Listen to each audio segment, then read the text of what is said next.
unprecedented challenges. Despite our failings as legislators and leaders, Ghanaians held their peace and endured with admirable patience and tolerance. I take this opportunity to commend all Ghanaians for the show and demonstration of democratic maturity. As we prepare to embark on this penultimate meeting, we have, honorable members, work to do. We have a duty to perform. We have a parliament to strengthen, and we have a nation to build. The business of this House is far from complete, and the legislative priorities before us demand nothing short of our loyal service, utmost dedication, focus, and firm action. Several crucial private and public bills, tax and financial requisitions, international agreements, and committee reports are pending and at various stages of consideration.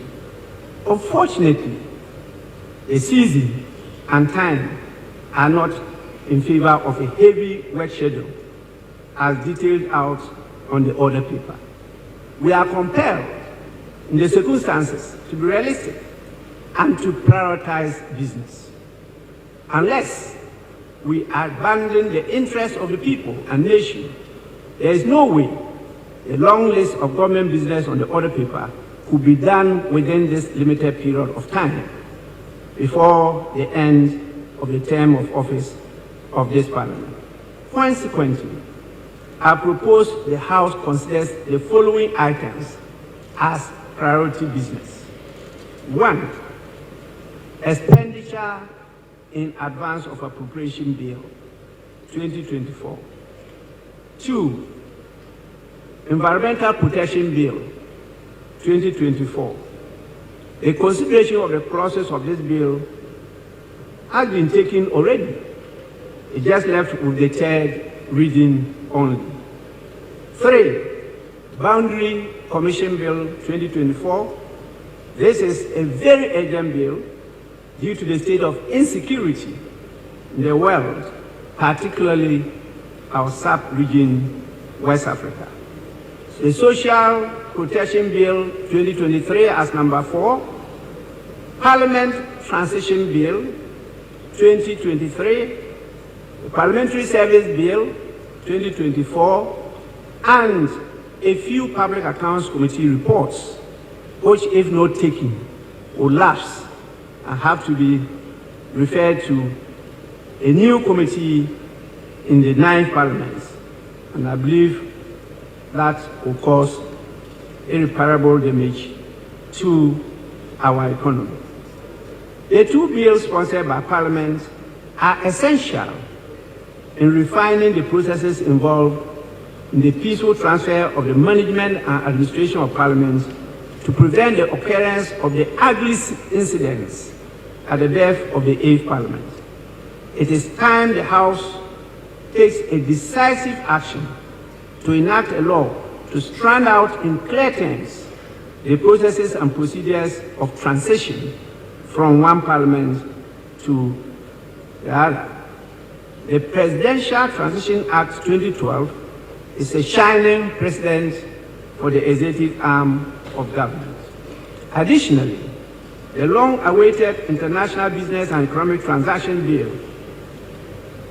which is pivotal in positioning Ghana as a key player in the global economic arena, ought to be considered.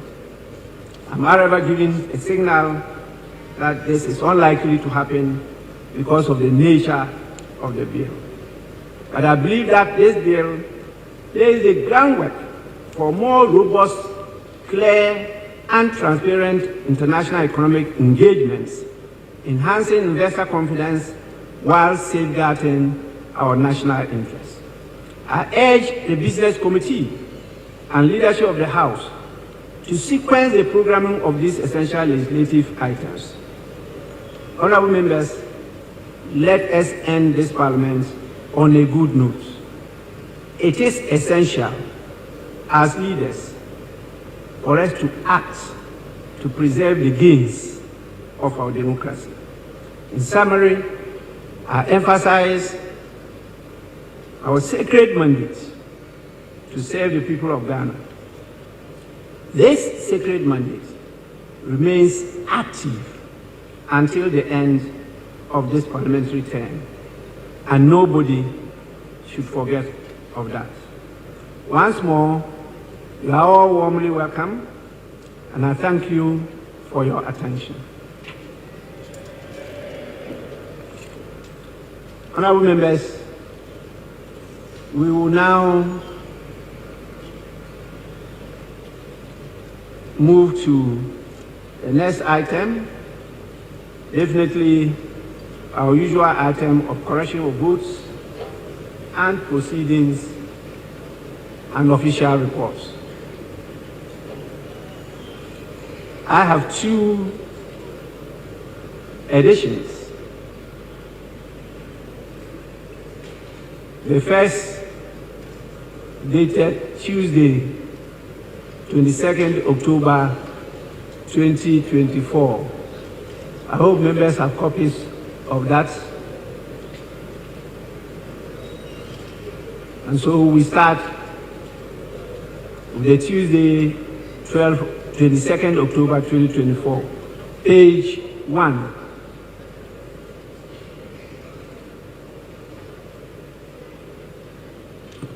Page 2.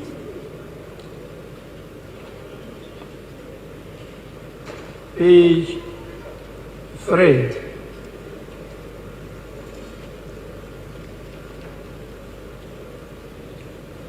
Page 4.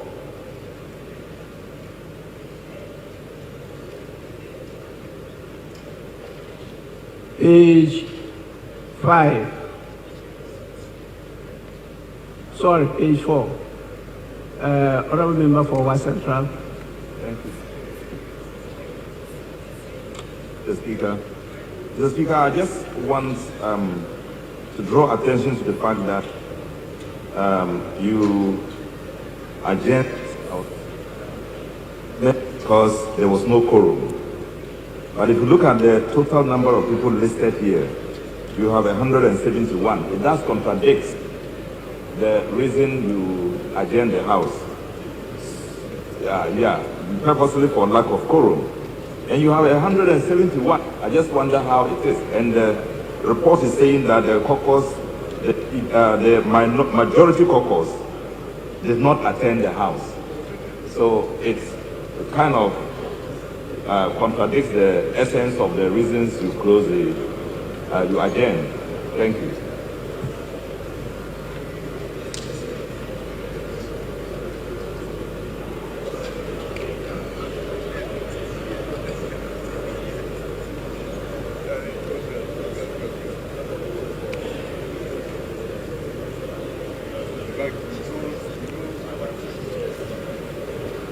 Yes, Honorable Member.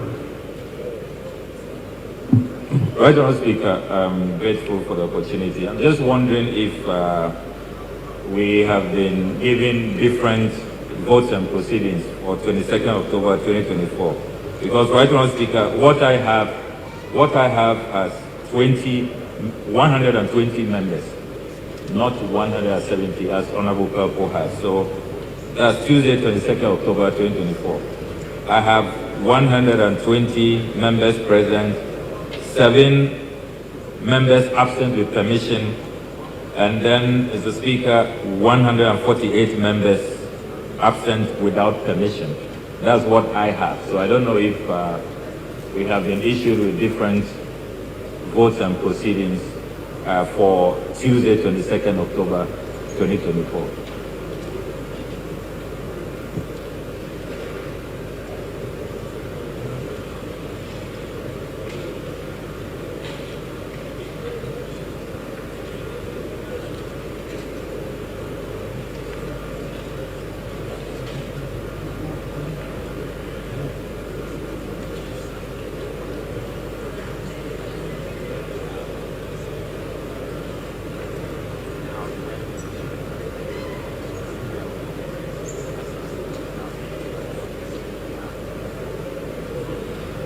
Yes, Majority Leader. Mr. Speaker, just adding my voice to what former Deputy Leader said, Honorable Rashid Topo, in respect of votes. Mr. Speaker, even if it was 120 as per the records, the 120 present was sufficient number for the House to sit and deliberate on matters. So I just wanted to add my voice to what he said, without more. Thank you, sir.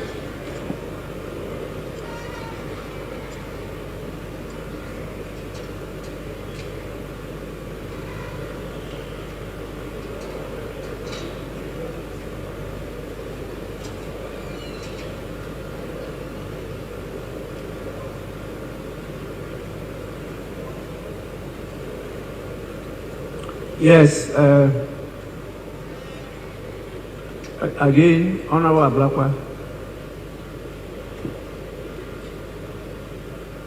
Hello?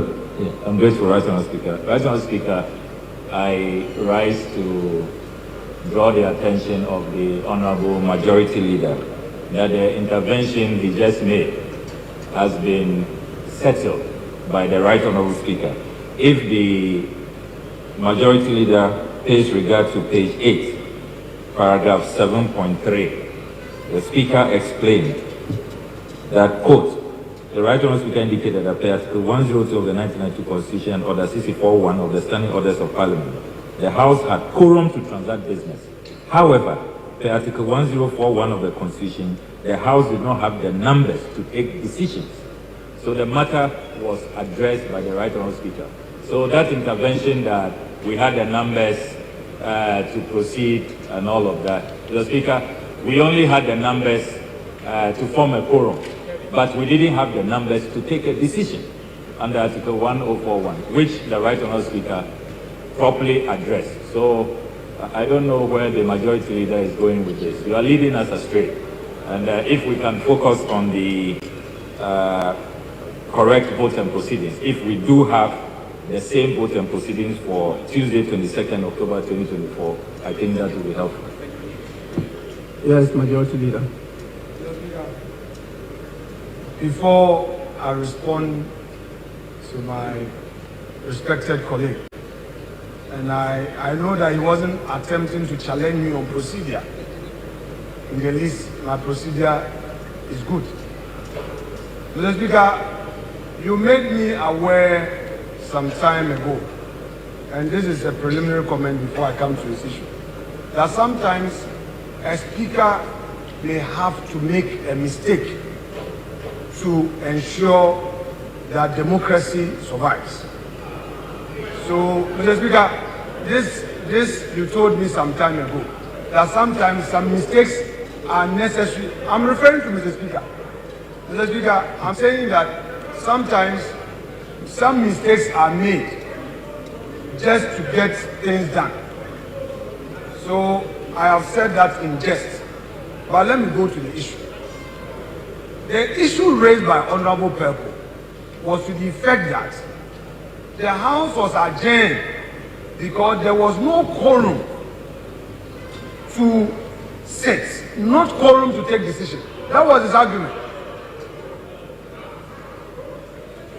Mr. Speaker, that was his argument. That why is it that although we had sufficient numbers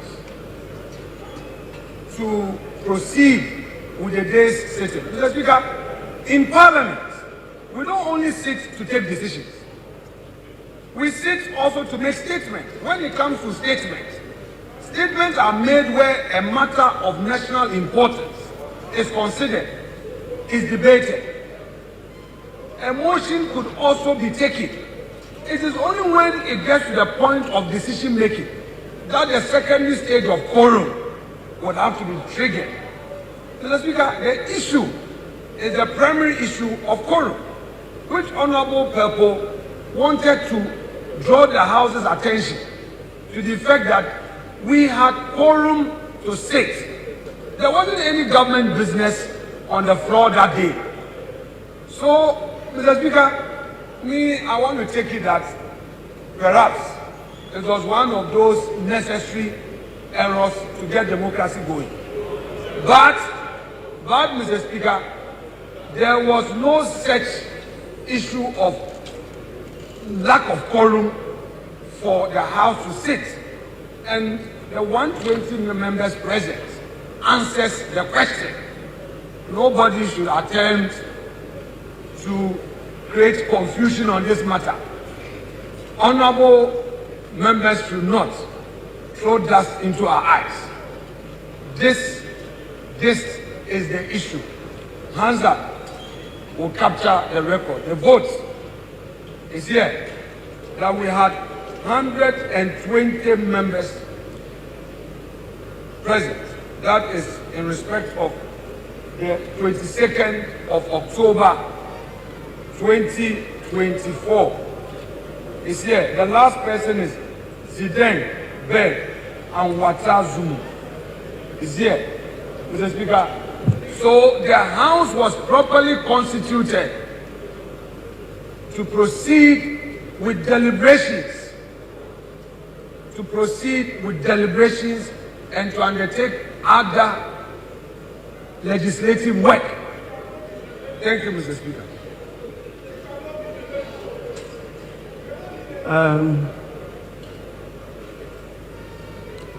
Well, Honorable Rashid Elpo. Thank you, Mr. Speaker. Mr. Speaker, I think we are operating at two different lanes. I made a mistake and made reference to the Thursday sitting, which had 171 members. And so he is talking about the Tuesday meeting. So he may be arguing on the right path or otherwise, but that's not exactly what I meant. I just wanted to make reference to the 171 members. And I thought that the 171 members were not present in the House and couldn't have been captured in the vote and proceedings. Thank you, Mr. Speaker. Yes. Honorable members. Yes, please. Honorable Blakwa, yes. I'm grateful, Mr. Speaker. Mr. Speaker, the majority leader is raising a matter that, Mr. Speaker, we have to pay attention to. This being a House of Record, and these are matters that went all the way to the Supreme Court. They are constitutional issues, and we should not gloss over them. The fact of the matter is that when we convened here on the 22nd of October, our colleagues on the other side did not attend proceedings. They were not in this House. They boycotted the sitting. And so we did not have a decision-making quorum. And that is the basis upon which the Speaker ruled, which is clearly stated in the votes and proceedings. So for the majority leader to be using the back door, albeit surreptitiously, to say that there was a mistake by the Speaker, there was no mistake. There was no mistake. The fact of the matter is that we did not have a decision-making quorum. And the Speaker stated emphatically that there were decisions that we had to take. We didn't meet that day to read statements and to exchange pleasantries and to file questions and all of that. There was a motion, there was the need to take a decision, and we didn't have a quorum to take that decision. We didn't have the minimum 138 to take a decision. We didn't have that. So, Mr. Speaker ruled clearly. And Mr. Speaker, in case the majority leader wants us to refer him again to page 8, the Speaker's ruling is there clearly that the House, the Article 1041 of the Constitution, did not have the numbers to take a decision, because there was, according to the Speaker, a matter that required a decision to be taken, and we did not have the numbers to take a decision. So if you read it, it's stated clearly Just read the ruling fully, and you will see that the Speaker was very, very clear that we were meeting to take decisions, and we did not have a quorum to take a decision. So Majority Leader, this is your attempt to use the back door to rewrite what had happened and to even suggest that the Speaker made a mistake. And you know, as any others, if the Speaker made a mistake, have you come by motion to challenge the ruling of the Speaker? The Speaker's ruling has not been challenged, and that is the ruling of this House. That's what that's what the records reflect. So Mr. Speaker, I think that we have to really make progress. The Speaker has not made a mistake. What transpired here is clear. You called for an emergency sitting. You ran away. You didn't show up. We were here. You were nowhere to be found. I actually told you.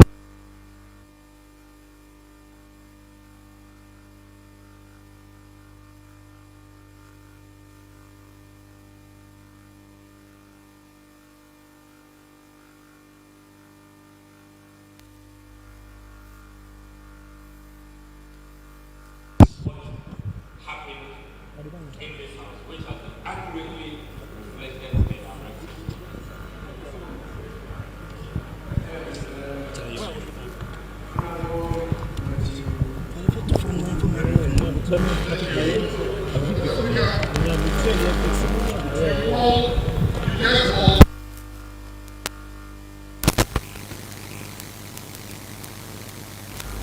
In the bosom of the House, that if a mistake has been done, we correct it now. That contorted argument that no decision was being made, so calling that order to enforce is wrong. He himself, in speaking, he said that there was no decision on the order paper to be made. So maybe we should take advantage that the item on the table now, on the floor now, is correction of votes and proceedings. So, Mr. Speaker, if something has been stated wrongly, this is the time to correct it so that we can move on. Honorable members, I think we should just proceed. The person who raised the issue said his reference was to a different order, votes on proceedings, dated Thursday, 7th November 2024, not the one we were considering, dated Tuesday, 22nd October 2024. And so that ends it. And for the others, those who believe that I erred in my ruling may need to be taken to school. I'm not sure they read the ruling very well.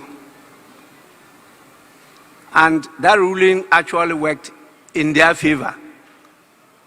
Honorable Majority Leader, it actually worked in your favor. And for you to come here and try to impugn on that ruling, please, I really was surprised that you raised the issue that you put across. It's not correct. Please. We don't intend the temperature. Mr. Speaker, I never raised this matter. Honorable Rashid. I'm not saying you raised the matter. I've not said that. Mr. Speaker, calm but down. you gave an example that I told you. I'm sure you are talking about maybe in private. No, Mr. Speaker, that that's sometimes different. the speaker errs. Mr. Speaker, not on this occasion. It was not related to this. Mr. Speaker, it's not related to this. Mr. Speaker, today is the first day. Don't mind them. They are provoking you. Don't mind them. It is not like, Mr. Speaker, don't mind them. Don't be provoked. Mr. Speaker, be a very happy man. I beg you. I don't want them Don't worry, I will never be provoked. Mr. Speaker, that's but okay. the public, they are listening to us. Mr. Speaker, I didn't relate it. You know, I beg you. And the public will be misled. I gave about 3 reasons. And I'm sure you didn't avert your mind to the 3rd reason. For the reason why I adjourned, actually not suspend, I adjourned the meeting indefinitely. And I listened to some of you debate this matter on air. And I thought you should have been commending me for adjourning it, but you were rather condemning me for doing so. It saddened me, but I understand the arena we are in. And so I've taken it cool in my stride. As we go along, we'll have to deepen the orientation and training of members of parliament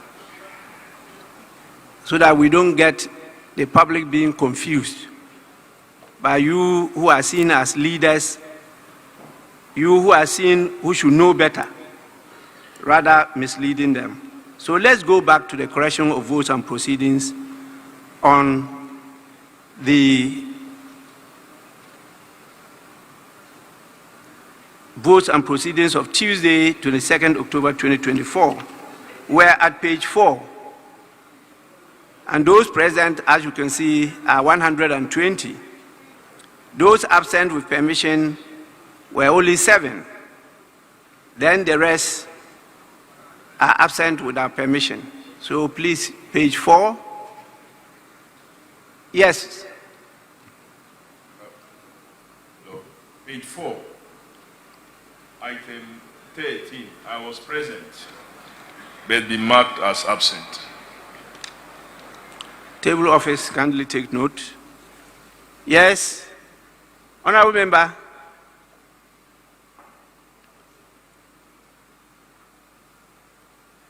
Are you on your feet to... Sorry. Page 5. Page 6.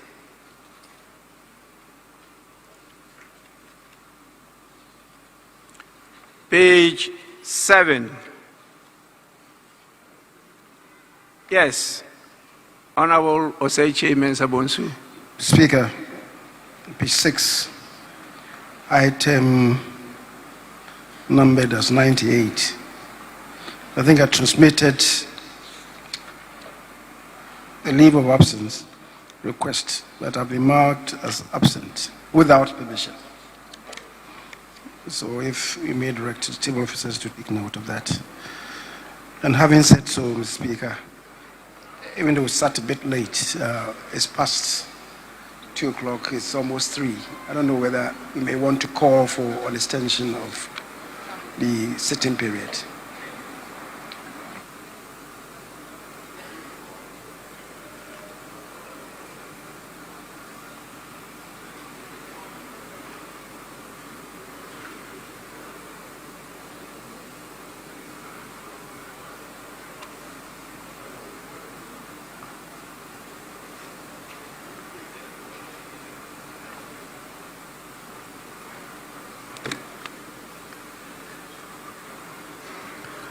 Yes, I may need to look at our new standing orders.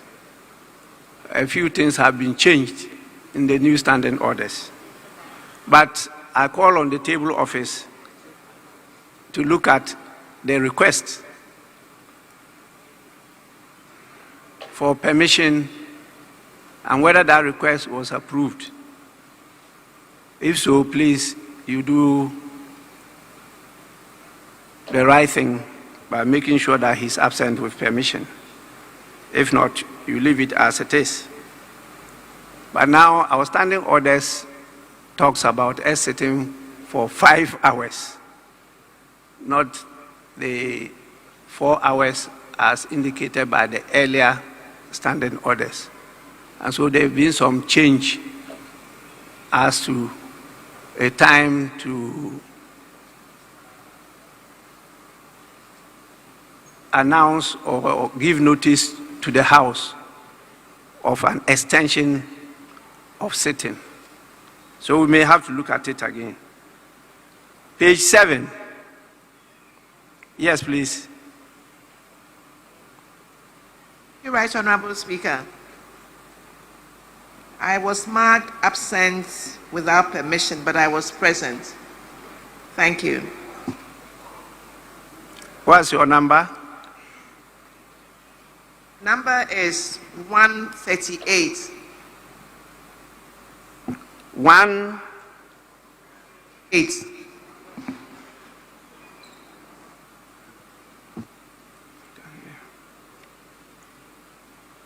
138.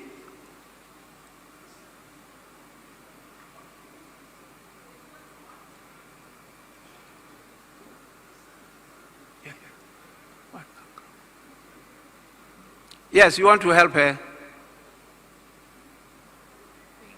No, Mr. Speaker, I had a different matter that I wanted to raise, but she said 138, page 7. Yes, 138, yes. Yes, you could now add yours. And Mr. Speaker, again on page 7, number 134, I was in the house but marked absent, so if can be captured.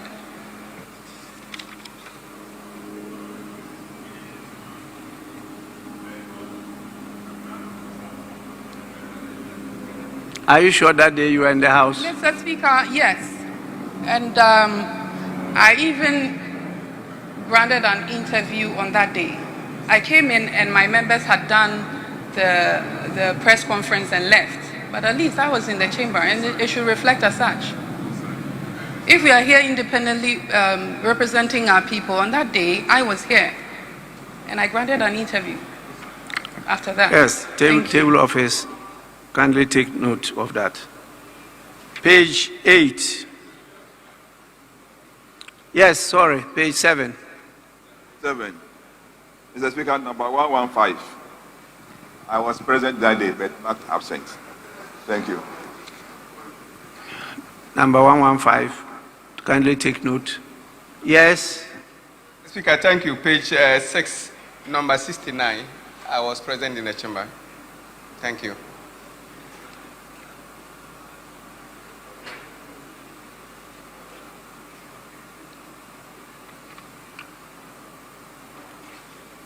Table office, kindly take note. Any more? Okay, we'll move to page 8. Page 9. Page 8. Yes, please.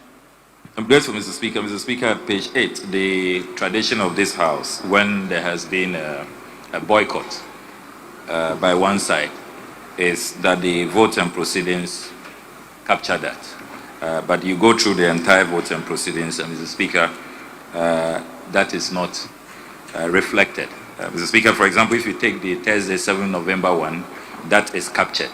That boycott or lack of attendance is stated. But in the case of the 22nd October 2024, no show by our colleagues on the other side is not captured.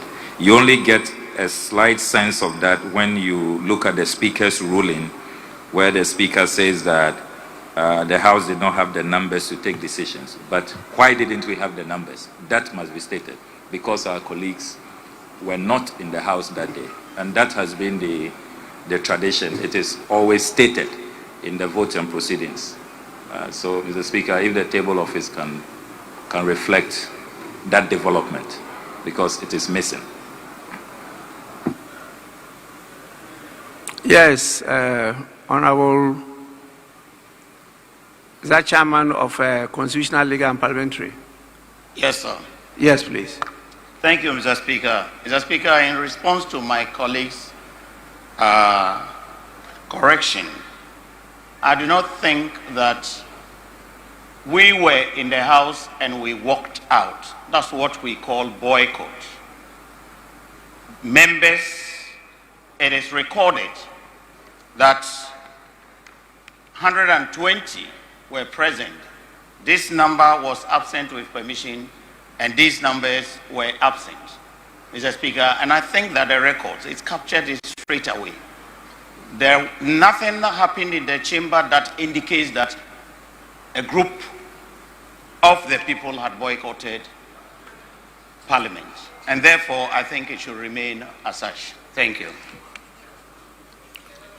Well, I can only direct the table office to cross-check as to what happened that day. Because on record, there is no indication of a boycott or even a walkout. But my ruling gave an indication that we do not have sufficient numbers.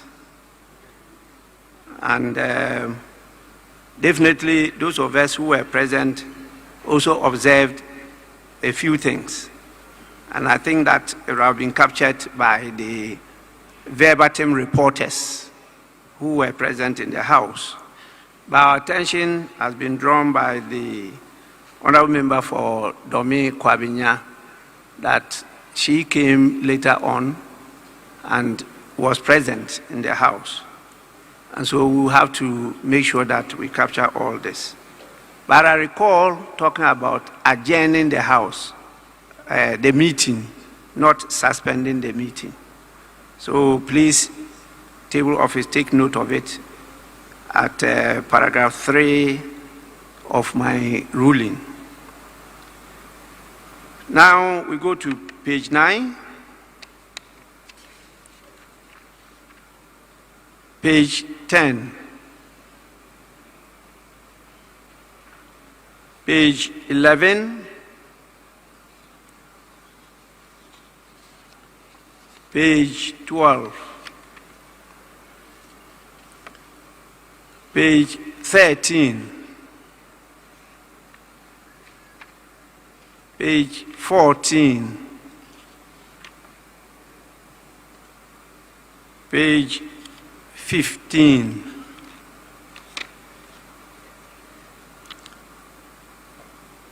Page 16. Page 17.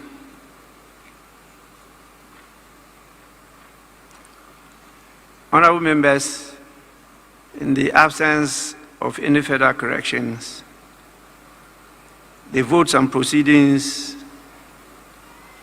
of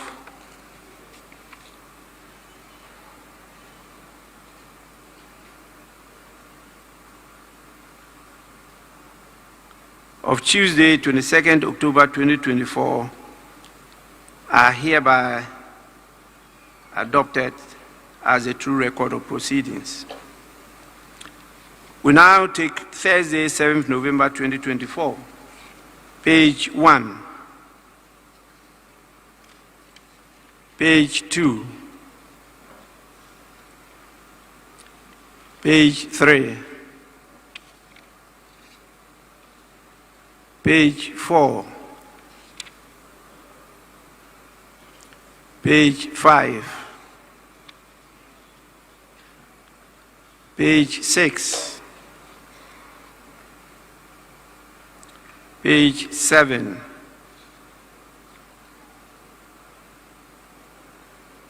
page 7. Yes, please. I'm grateful, Right Honourable Speaker. Right Honourable Speaker, page 7, item number 4, your formal communication to the House. Second paragraph, the two requests, the dates provided are incomplete. We only have 22nd October and 24th October, but the year is missing. So if they can add a year, this being a House of Records, I presume it's 22nd October 2024 and 24th October 2024. I'm grateful, Mr. Speaker. Table office kindly do so. Page 8. Honorable members, the votes and proceedings of the emergency sitting dated Thursday, 7th November 2024, as corrected, are adopted as a true record of proceedings. We now move to the official reports, and I have 4 copies of different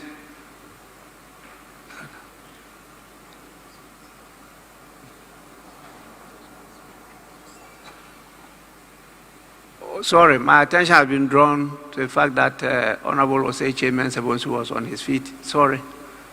Yes.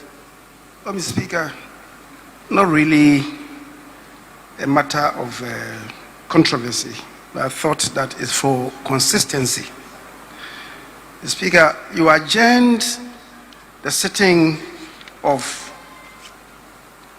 7th November 2024 on account of the prevailing situation in the House. That you took cognizance of the fact that a group of members were not present in the House. And then you proceeded to, on account of that, you proceeded to adjourn the House sine die. That was on the 7th of November 2024. The Speaker, on Tuesday, 22nd October 2024, when you adjourned the House, it was an account of prevailing circumstances. One, and you yourself mentioned it, the prevailing circumstances. Two, the question on the composition and constitution of Parliament. And three, having regard to public interest. These were the three reasons that you cited, and then you proceeded to adjourn the House. Mr. Speaker, I'm just juxtaposing the two circumstances. Same thing.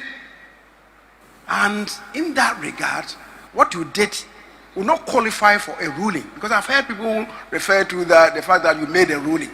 A ruling on what? A ruling is only made when there's a matter in contention, and then you come in to give your interpretation and how the House should proceed. So what you did, captured on page 8 of the votes and proceedings of Tuesday, 22nd October 2024, which has been described as your ruling, with the greatest respect. The adjournment was an account of the prevailing circumstances, and you related to it. And as far as I'm concerned, that will not qualify for a ruling of the House. Mr. Speaker, thank you. Yes, please. Mr. Speaker, we are correcting votes and proceedings. There's nothing here that says that the Speaker gave a ruling. There's nothing. Mr. Speaker, page 8 says Speaker informed the House. So it was information coming from Mr. Speaker. As for what other people have said on radio, it cannot be part of our votes and proceedings. Well, I take it that the word ruling has been used loosely, because the votes and proceedings are very clear. They refer to what happened that day as formal communications. On both instances, it's captured there as formal communications. But what is generally understood by many, particularly the public, is ruling. And so we are all caught up. Even I have fallen a number of times into that trap, and I've used it a number of times. So it's not a formal ruling, but just communication to the House. And I think that the former majority leader was drawing our attention to it. But Honorable Mama Yarga is right. We are correcting the votes and proceedings of the House, and there's nothing referred there to ruling. It's just information to members. It's a formal communication. Yes, Member of Parliament for Domi Kwabinya. Thank you very much, Mr. Speaker. Mr. Speaker, also to take you back to the vote and proceedings, which you've already cleared, but I just want to draw your attention to something on page 14 about the Committee on Employment, Labor Relations and Pensions. Honorable Comfort Doyo originally is not a member of the committee, but the matter that we were considering was bothering in her, or was happening in her constituency. And I remember that every time that we met, she made herself available. So if it can be captured as in attendance, at least it would capture the true reflection of what happened on that day. She's always been part of our meeting as the Member of Parliament in the Adan area where the electoral chair issue occurred. Not as a member of the committee, but as the sitting Member of Parliament who has shown concern. Thank you. The table office kindly take note.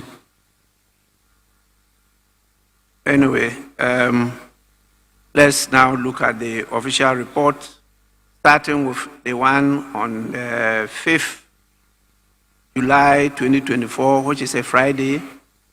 The proceedings of that day has been captured verbatim in the official report. Any corrections? Honorable members. Yes, please. You don't have copies? No, right, Mr. Speaker. Yes, please. We don't have copies. What about the 9th, 10th, and 11th July? These are all none. Then we'll have to take it another day. Please, table office, take note of that and get copies across to members. Honorable members, we move to the next item. Business statement. Chairman, Business Committee.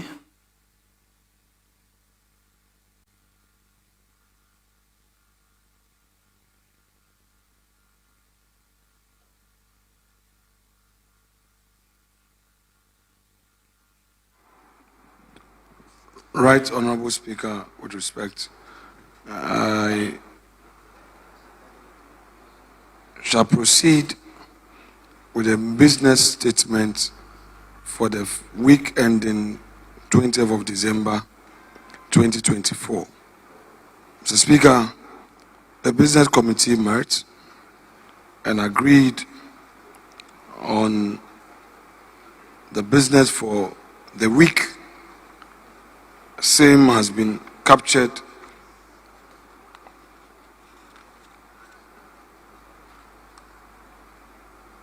by a 9-page document signed by my very self and attached to this report.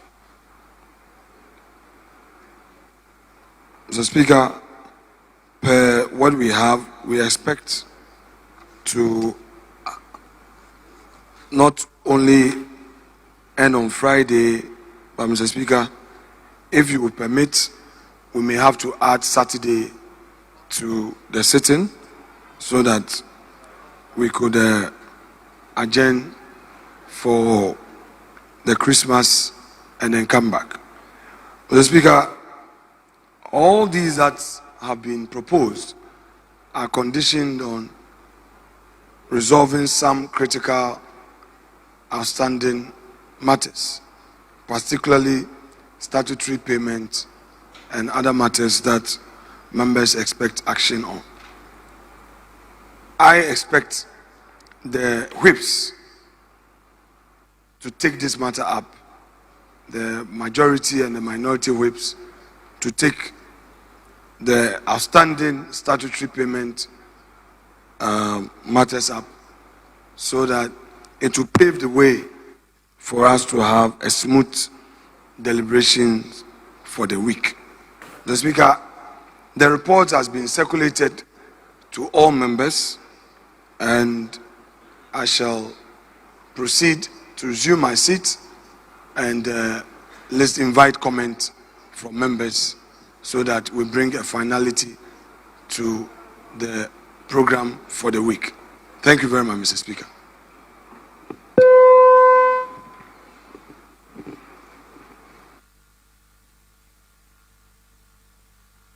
Yes, honorable members, we take it that the business report has been presented. Any comments? Yes, Honorable Haruna Idrisu.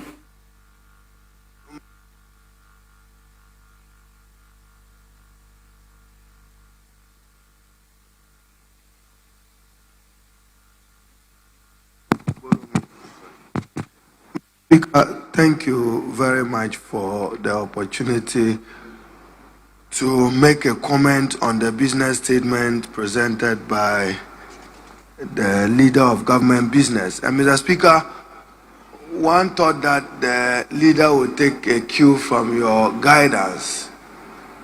There are major developments in the country, and therefore, as a House, Mr. Speaker, one of the most important business this House should preoccupy itself with is the expenditure in advance of appropriation for January to March 2025. Arguably, Mr. Speaker, because the new government, which will assume the powers of government from 7th January, will have to put its act together in order to get a budget before the reconstituted parliament on midnight of 6th to 7th January. Therefore, what we are expected to do is to know, one, how the workers of this country will be taken care of in respect of compensation.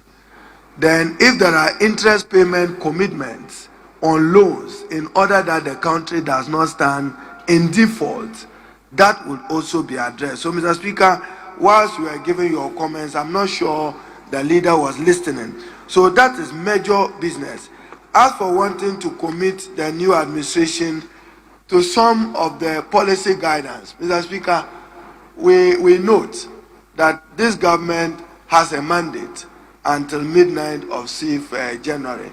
But cautiously, they should be guided that they are not committing the incoming administration to some fiscal and budget constraints with some of the decisions they want to make. So he should, as you guided, Mr. Speaker, some of it that he wants to, some of the business he wants to take, even though he says that he wants understanding and consensus, he should be guided and prioritize government business. Our first major business should be the expenditure in advance of appropriation that this House must concern itself with. The other business can wait. Thank you, Mr. Speaker. Yes, Honorable Blackwell. Right, Honorable Speaker. Right, Honorable Speaker, the list of priorities for this meeting, Mr. Speaker, I want to respectfully appeal to you. As you read through your list of priorities, I was hoping to hear that we will include work on the constitutional amendment bill on the dual citizenship matter. Because, Mr. Speaker, I thought that we had come very far on that. But I didn't hear you speak to that matter, and it also doesn't find expression here in the business statement. So, Mr. Speaker, if you can probably avert your mind to that. Then, Mr. Speaker, the second issue that I want to raise relates to the tall list of tax waivers that the majority leader continues to present to this House in business statements. Mr. Speaker, we have stated our position on this matter. And considering the fact that all of these matters have been voted against and rejected by the Ghanaian people, why is the majority leader still putting it in the business statement and wanting to get us to work on these matters, which are so unpopular? A tall list, over 40 tax waivers, Mr. Speaker, and this will have serious fiscal implications for the next government. I mean, why do you want to saddle the next government with these huge revenue losses when you have been roundly rejected at the polls? And this is a government talking about coming to cut down obnoxious and nuisance taxes. And then you are creating more fiscal liabilities for us. So, Mr. Speaker, we want to serve notice that these tax waivers, we are not going to support them. So, Please listen to the Right Honourable Speaker's list of priorities, particularly the budget for the first 3 months of next year. As for tax waivers, we cannot support you. Honourable Afenyo-Markin, we cannot support you. So you need to really get this out of the business statement. I'm grateful, Mr. Speaker.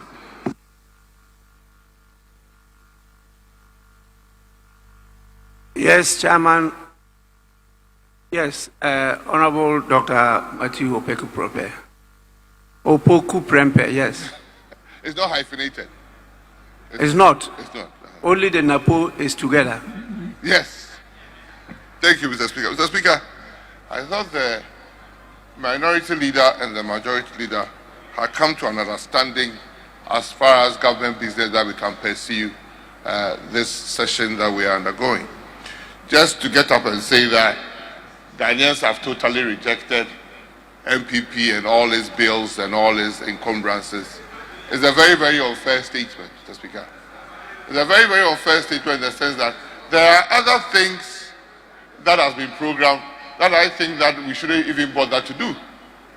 Why should we at this time take up any bill, whether it is environmental bill or social bill? I think the new government then should come and start, because we are resetting.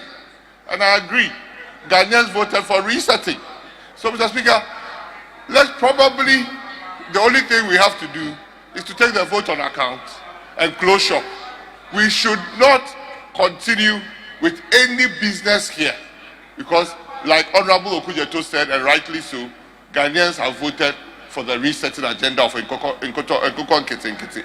So, not only that, Mr. Speaker, apart from the vote and proceedings and maybe his end of service benefits that he's very much interested in, every other thing, social protection bill, second reading of bills, third reading, so that we have enough time to do Article 71 business and do vote on account, such that, yes, if it is not worth doing, it's not worth doing.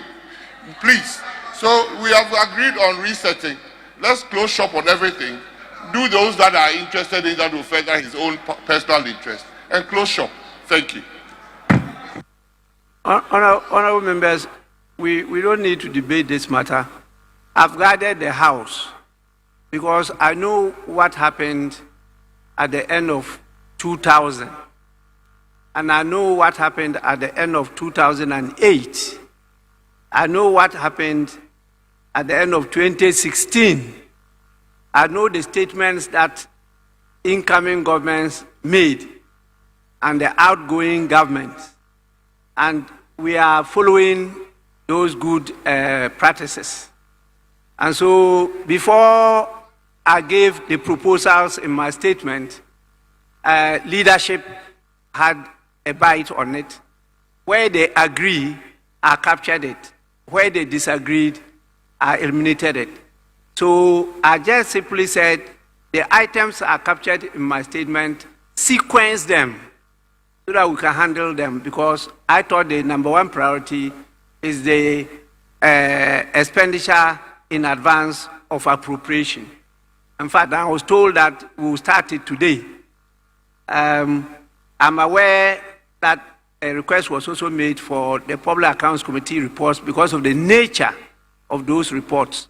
And so I captured those things for our consideration. Beyond that, not for the determination of the 8th Parliament. Then the 9th Parliament will come to continue if the new government considers it necessary to proceed with. So let's take to this agenda and let's get some business done.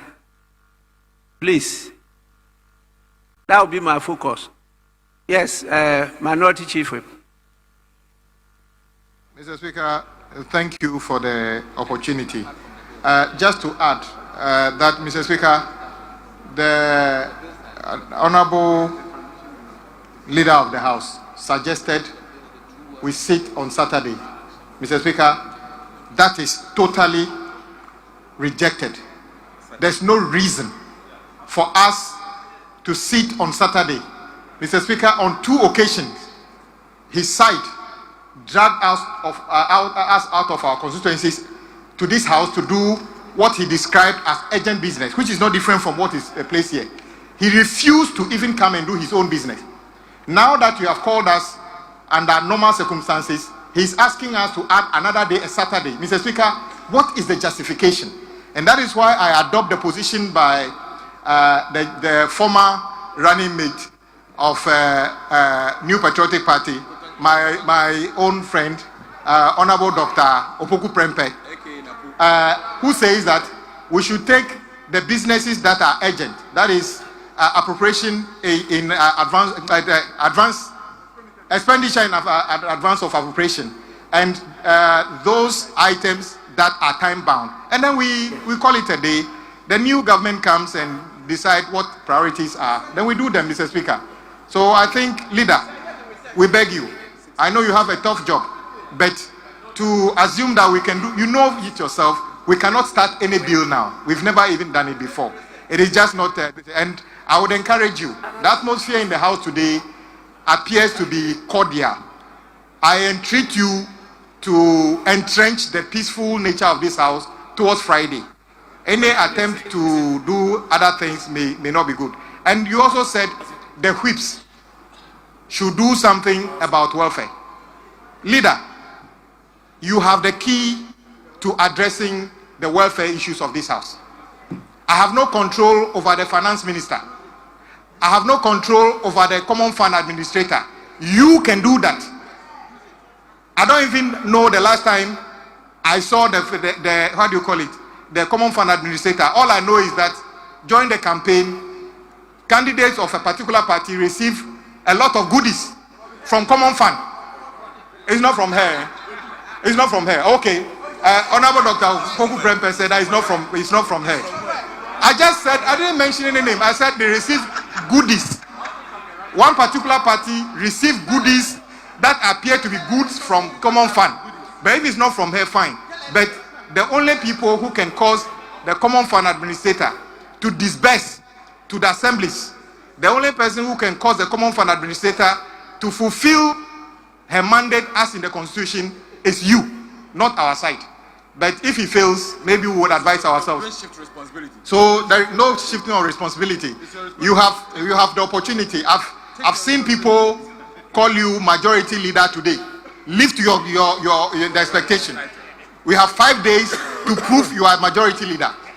Otherwise, we take it from you. I will reserve other comments.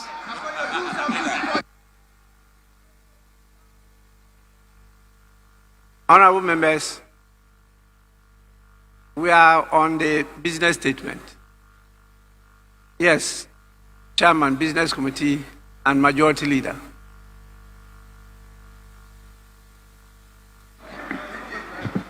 Mr. Speaker,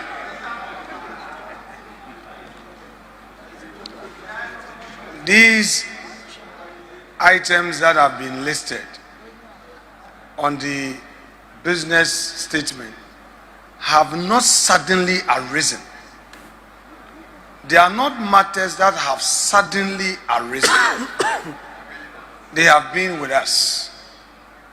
In the spirit of continuity in governance,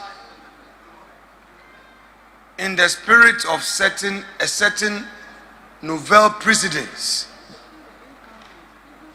to guide tomorrow, I want to encourage my colleagues to cooperate with government to do this key government business. For instance, Mr. Speaker, my respected colleague Ablakwa of Norton stated that the incoming government intends to reduce taxes and deal with obnoxious the tax regime we have, according to him.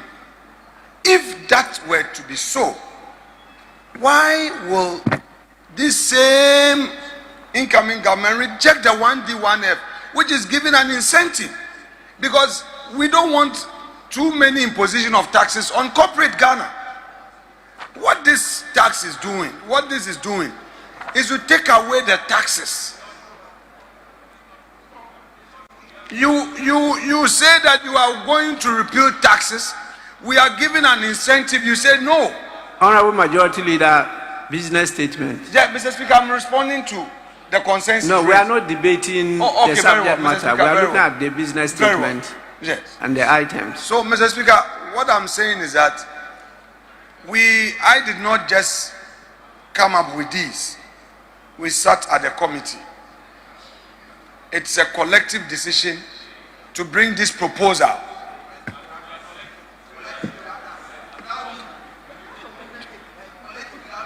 Mr. Speaker, they should know that they are coming into government too. This opposition posture, you better change. I mean, you are no more in opposition. You better stop that your behavior. You should change your behavior. We should see signs of your readiness to govern and stop this violence, chaotic, bugaga thing. Stop. You are now. Honorable members, please. We are not just in a conversation. We are in a parliament and we have rules. These items found space on the order paper because they are pending business. And so if you look at the standing orders, you have to keep on capturing them on the standing orders because they are business before the House. They were earlier on admitted by the Speaker. They were presented to the House. They are before us and they are not completed. So they will always find space on the standard in the order paper. But I have stated clearly that in view of the limitation of time and the season, we will not do justice to this business if we decide to take them now. As a result of that, we should take just a few key items that can keep the wheel of governance going and the public interest attended to. And that is why I mentioned those items, particularly as they've been agreed to by both sides of the House. And so let's take to that. The others, there will be no time to consider them if we really want to do good business for the people of Ghana. Please, let's move on. There are other things that I want to inform you. But yes, Minority Leader.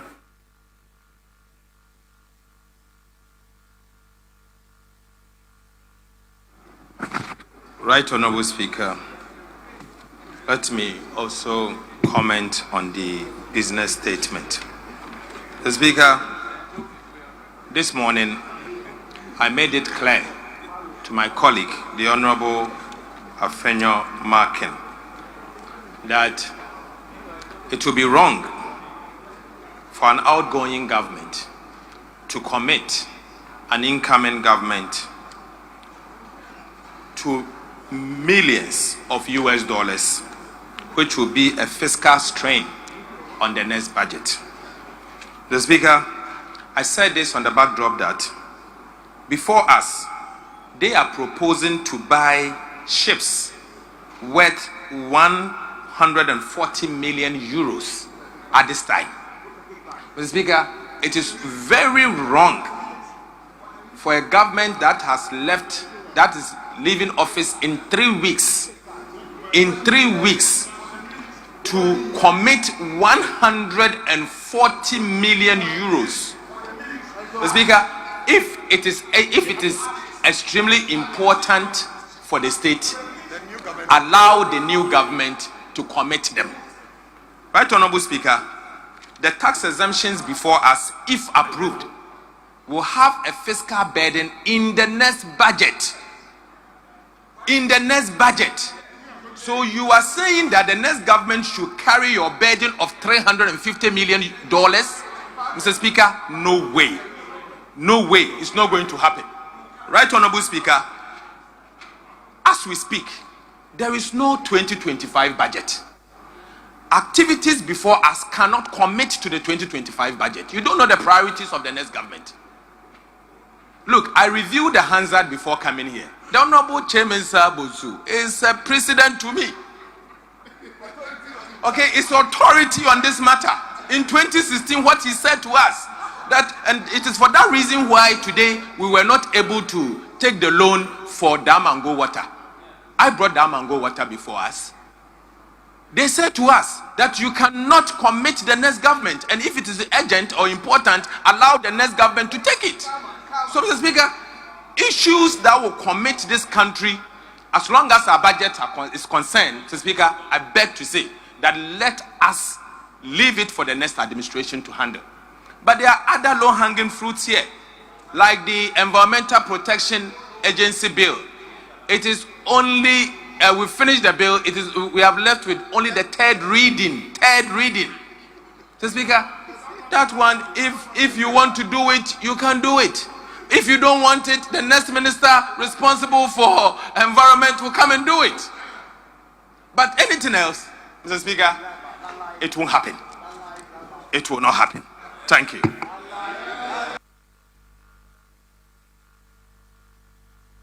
Hello, is that the Minister for Defense? Yes, Mr. Speaker. Mr. Speaker, thank you very much. Mr. Speaker, I just want to be clear that to take a commercial loan and for Ghana and the IMF to agree only simply means that there must be special reasons why the IMF will agree for Ghana to take a commercial loan. And he knows that it was the IMF itself that had to agree to open up the space for Ghana to be able to take this because Ghana does not have aircrafts and ship. It doesn't have aircraft and ship for our military. I don't have a problem with the next administration dealing with it. But when there is an opportunity to do it and you don't do it, that is up to them to be able to do it. I don't have a problem at all. And I just told him that at all, that we don't have a problem. I am saying that you have opportunity to purchase 2 ships from France for the Ghana Navy. If you think that you cannot do it now, Mr. Speaker, you wait and do it when the government comes. We don't have that problem. The new government comes. Nobody has that problem at all. I don't have a problem at all. If the IMF will agree and open for them to borrow next year, I don't have a problem at all with that. And so I will defer to them, Mr. Speaker, for them, because it leaves the burden of some of us to be able to do that. And the military know that they have been chasing this for 3 years. They've had an opportunity to do it, and they are those who purchase it. It's not this government. So if they think that they cannot do it, they have to wait and start all over again. Good luck to them, Mr. Speaker. We should hold on, we should not do it, and good luck to them. I thank you, Mr. Speaker.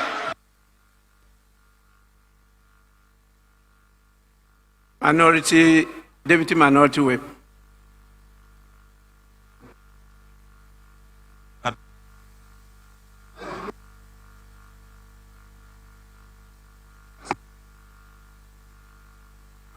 Thank you, Mr. Speaker. Mr. Speaker, clearly, I think there's a need for this House either to schedule a joint caucus meeting. Mr. Speaker, most of the issues that are being discussed here are not, including even the security issues, are not good for public consumption. Mr. Speaker, it's for a good reason that on issues like this, the House will go into a joint caucus meeting for us to convince each other and know which way to go. Well, if I listen to the kind of discussions that we are having, Mr. Speaker, it doesn't inure to the benefit of Mother Ghana. Therefore, I will advise to schedule a joint caucus meeting along the line so that we can speak across purposes and agree on which way to go. My humble submission, Mr. Speaker. Yes, Honourable Member for Ho Central. Thank you, Right Honourable Speaker. I want to call upon the Majority Leader to reconvene a meeting of the Business Committee so that they will take account of the guidance that you have given. You see, this order paper, today's has a lot of items to be taken. And it's wasting a lot of paper. It's wasting a lot of paper. So if they take a cue from the guidance that you have given and redraw the business statement, then we will not have such copious items on the order paper to be taken every day. in consequence, you will find out that whatever limited business we have to do, we can take 2-3 days and finish it. Then we don't even have to wait till Friday before we adjourn. So my humble submission to the majority leader is that he should reconvene a business committee meeting to redraw the business statement, taking account of your guidance and all that colleagues have said today on the floor. I thank you. Yes, Honorable Member for Tamale North. Oh, sorry.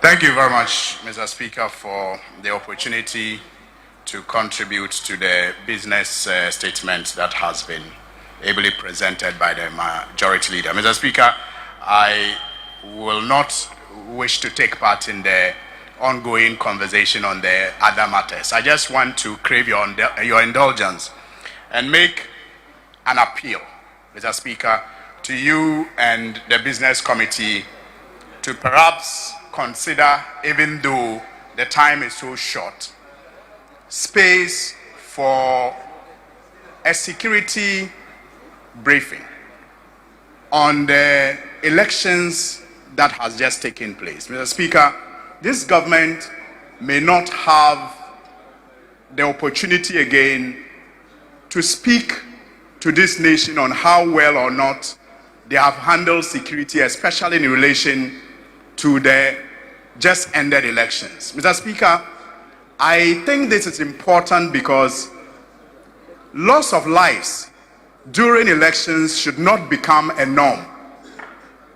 Our elections should not always record the loss of Ghanaian lives. Mr. Speaker, it's becoming one too many. The first time we recorded this was in the 2020 general elections, where about 6 to 7 lives were lost after the elections. 7 to 8 lives. Mr. Speaker, just this election that has gone by, we are told of about 2 or 3 lives that have been lost. Mr. Speaker, indeed, as we speak, a family in Tolong, in Nyankpala, is preparing for a funeral tomorrow with about 15 others nursing various degrees of injuries. Mr. Speaker, that cannot be accepted without us taking measures and proper briefing on what might have gone wrong. And so, Mr. Speaker, even though we do not have time, I will plead that the Business Committee considers a briefing to this House by either the Defense Minister or the Interior Minister or whoever was responsible for the provision of security in the just ended elections, so that the incoming government perhaps can take a cue and assure us that never again, after these 2 incidents, will we record loss of lives again during our elections. Mr. Speaker, it is my humble appeal to you and the Business Committee to consider. Thank you. Honorable members, yes, Dr. Opoku Prempeh, Thank you. before the Minister for Defense. Thank you, Mr. Speaker. Mr. Speaker, you ably and aptly described the agenda that has been agreed between the 2 leaders. Probably what we didn't do was to say that it is a restated business statement for the rest of the week. But we have gone round and round and round, and we are coming back with a consensus to say maybe the leadership should meet urgently and consider things that the 2 sides can agree so that we go on. Mr. Speaker, I also don't believe that we are going to sit here and pick and choose. If we are not going to, and we are left with only 1 or 2 items, let's do those 1 or 2 items and leave the incoming government with a free hand to operate as they want. But what has been agreed, vote on expenditure for the first quarter of next year and other matters that we all agree to. Let's do that and we can rise in 2-3 days. I don't believe personally that we should go about doing first reading of a bill, second reading of a bill, third reading of a bill, because it all has implications on the fiscal balance of the country. There's not a single bill here that doesn't have got a cost implication for government. So let's leave it to them and let them inherit all the goodness of what we're trying to do, and let them bring in all the badness that they are bringing, so that Ghanaians will know the difference. Thank you, Mr. Speaker. Minister for Defense. Mr. Speaker, thank you very much. Mr. Speaker, I just want to support the position that, look, the business committee has met. We have never had a situation where the business committee has met and we have done everything. What we can do within the next 4 days, Mr. Speaker, let's do it. What is not possible, because if the two leaders or the leadership agree on what is possible, let's do it and move on. But Mr. Speaker, I want to respond to what my colleague said. We as a country agreed from 2008 that ministers of state, government functionaries, including the MMDs, so municipal chief executives, the DCEs, ministers of state, government officials, members of parliament cannot and should not be in charge of security when it comes to election matters.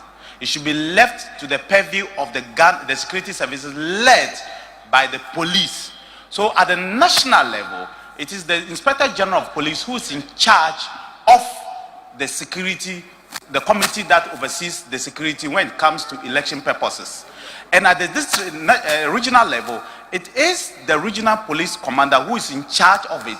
And at district level, it is the district police commander who is in charge of it. And so that's how it is. There's an election committee at the national, at the regional, and at the district. If you are calling the Minister for Interior, he would just simply come and tell you he was not in charge of it. It's the IGP. If you call any other person, whether it's defense or interior or any of the ministers, they will just be there. They will have no answers, because at the day of before elections, the election and after election, is the security people who were in charge, led by the Inspector General of Police. And so if the Speaker thinks, or the House thinks that they want to call the election security to come and brief this House, it cannot be members of, it cannot be ministers or government appointees, because they have no role. And in fact, it was good. It's good that the executive were not in charge of security. It's always been like that, because you cannot be a judge of your own court. It's wrong. And so that's why, if you are calling somebody, it can only be the IGP and his team that will come and then you decide what happens. But I can say the record does not speak, or the record does not support your position that it was just 2020 and 2024 that people died out of election. I can tell you 2004 in Tolong, in Kumbungu, go and find out, and several other places, people lost their lives. But Mr. Speaker, it's the decision of this House. If they want to call them, we can discuss these things. But just like somebody hinted, some of these discussions, it helps when we first do a committee of the whole, and after that, if we decide that there are some things that we want to talk to the public about, we can talk to the public about. I don't have any problem. If it's a public debate we want to do, we'll be willing to do a public debate on anything, anywhere, anytime, and any place. Thank you, Mr. Speaker. Honorable members, would we now proceed to adopt the report? And let me once again reiterate to all of you, particularly those of you who, as members of parliament, are given the opportunity to be ministers of state, together with the leader of government business. The Speaker presides over the business of the House.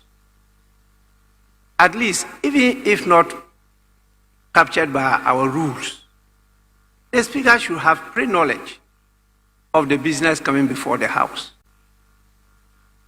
You don't bring business to the House and the Speaker gets to know of the business just on the order paper.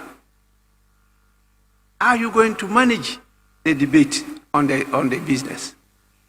These things we are talking about concerning the agreement between the Republic of Ghana and the military, I'm just seeing them on the order paper.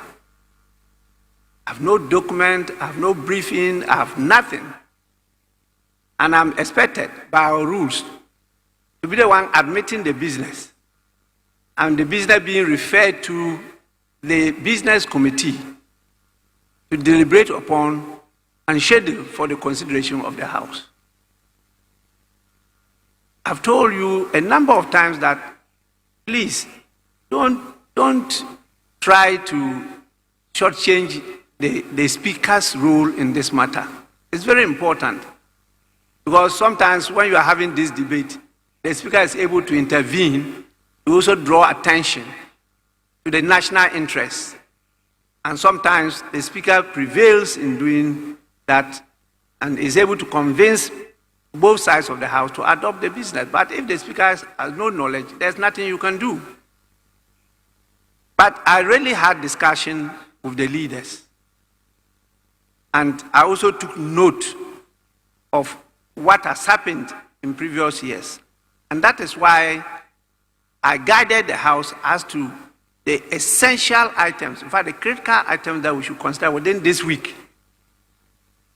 In fact, I proposed the Saturday for us to sit, because I thought that by Friday we might not have completed these items. So I added Saturday. If need be, we should sit on Saturday to make sure that we complete them. Because after Saturday, we're going into the Christmas recess. In fact, Christmas break. And then by the time you return, it's around 28th. And you have some business around 28th, 29th, 30th, 31st, where you start making the necessary preparations for the transition.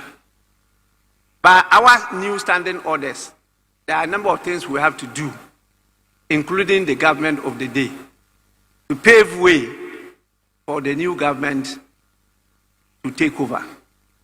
And so all this have been factored into the presentation I made. Once again, I want to urge you to be guided by that presentation. As we sit, we have the presidential transition team, the technical team, working on the details of the transition.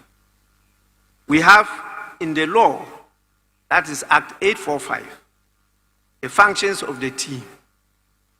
And there are some things that they have to do. And we in this House have a role to play. If you go through Section 2 of the Act, it's clearly stated there, at 2C, the functions of the team are, and you include 2C, to ensure that the salaries, allowances, facilities, privileges, and the retiring benefits or awards are determined, Roman 1, by the President under Clause 1 of Article 71, and Roman 2 by Parliament under Clause 2 of Article 71, and which are due to the holders of the offices specified in Article 71 of the Constitution, are paid or accorded to those persons without undue delay. So we have a lot of work to do around that time. We know we are all agreed that there's a need for reforms. But until the reforms, these are end. And this involves a lot of public officials, not politicians, a lot of public officials who actually take what we call gratuity, not ex gratia, gratuity. So we need to find space for this. And I will propose that leaders to focus on that and put in place a committee in readiness to receive the report. I was expecting to get a copy of the report today. Unfortunately, it hasn't yet gotten to the destination. I haven't received anything like that. And so we want this House to have a dedicated committee or to constitute itself into a committee of the whole, so that immediately it arrives, you are able to go into the details and to present a report for the approval of the House. And that deals with the conditions of service for the executive and the judiciary. And so please, members, let's take note of that. We don't have the pleasure of time, and we need to hurry up on these critical matters, finish them before the end of this month, and then we can now pave the way to transit, because the intention is for the next Parliament to be sworn in not just on the 7th, but we are proposing, and it is stated in the law, the Presidential Transition Act 2012, that the election of the next speaker be done 2 days to the end of the term of the Parliament. And so that you don't have to be doing elections on the 7th of the speaker. It will be like with swearing in of the speaker, who now swear in the members, including the deputy speakers. And that will give a very seamless transition for the House to move to swear in the president on the same day. So that our illustrious luminaries, the guests that we invite from other countries, don't come and spend the whole day waiting for us to banter over who is speaker, elected speaker on the floor of the House. So we are finding space for all this. So we don't have the leisure of time to be going back to consider very substantive, controversial matters. Please, let's have faith in each other and allow the governance as a continuum to lead us to develop our nation. I think this will be my last appeal, and I will not entertain anybody taking us backwards. So please, table office, tomorrow's order paper, make sure that you do the right thing by eliminating all this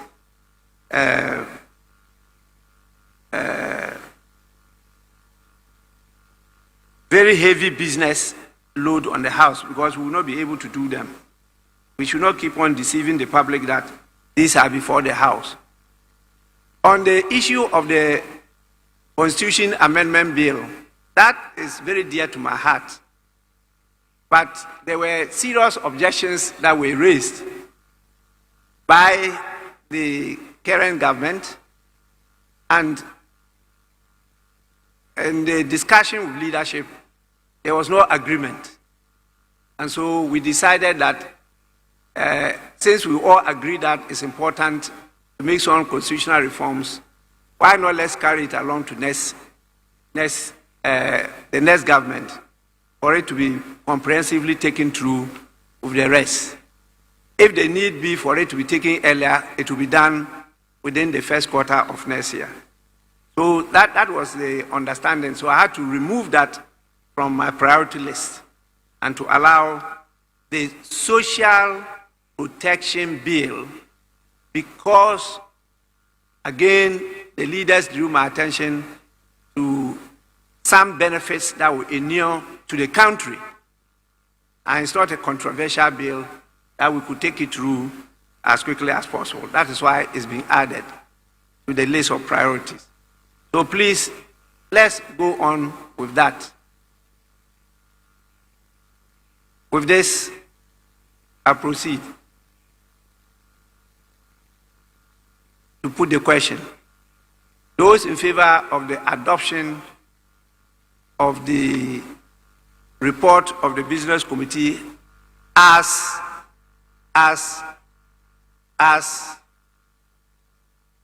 revised by members.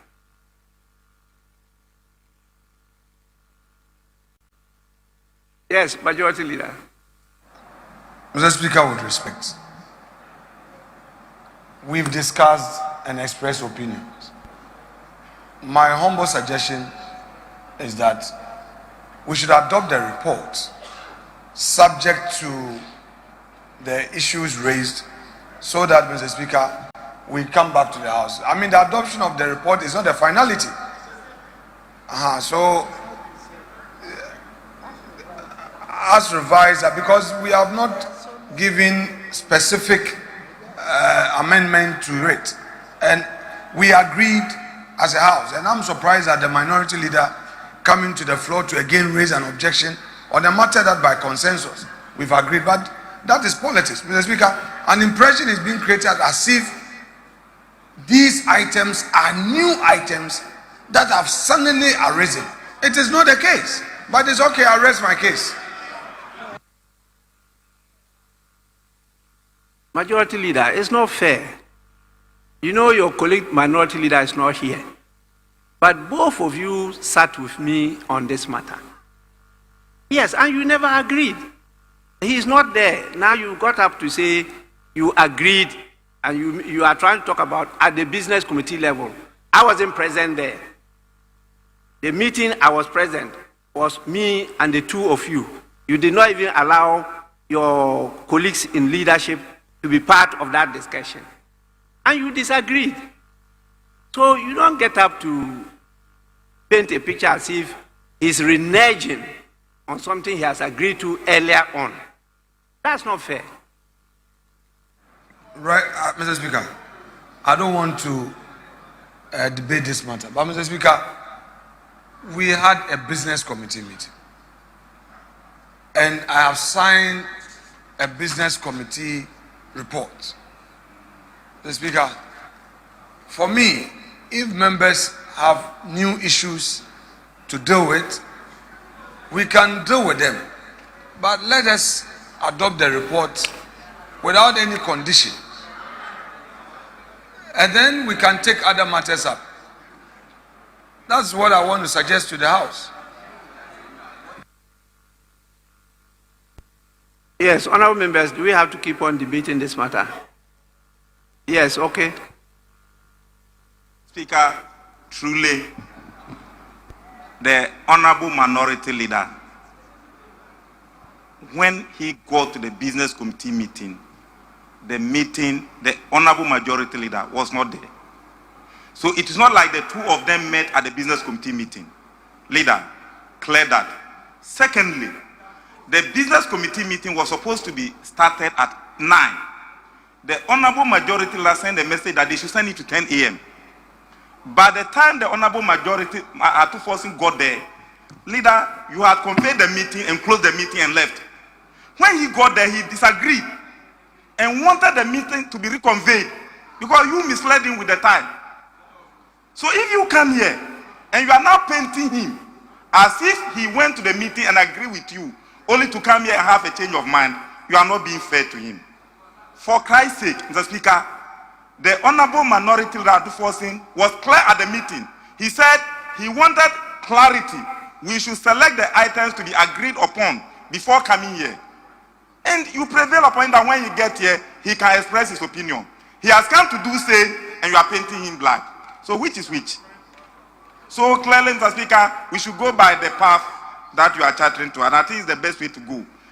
As expenditure in appropriation, you go and say that, oh, and these people don't want workers to be paid. Let's prioritize that. When we finish that and there's something to be done, that one will be up to us. Honorable Ayarga.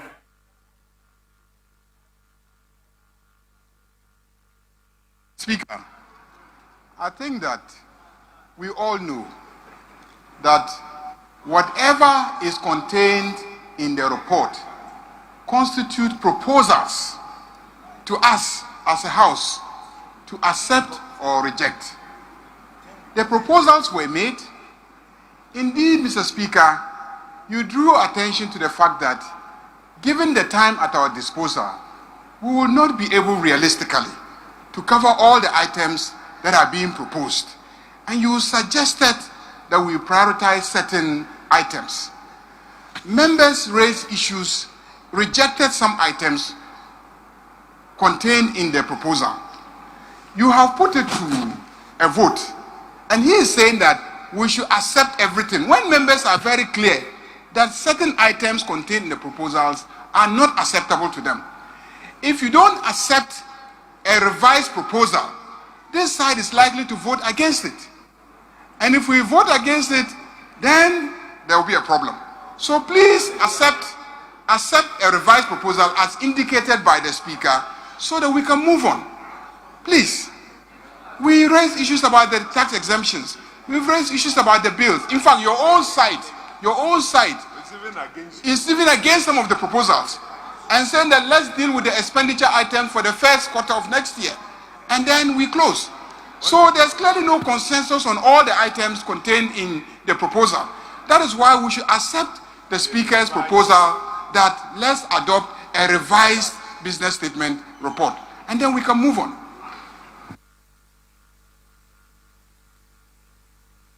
So, Majority Leader, you want me to put the question without the word revised?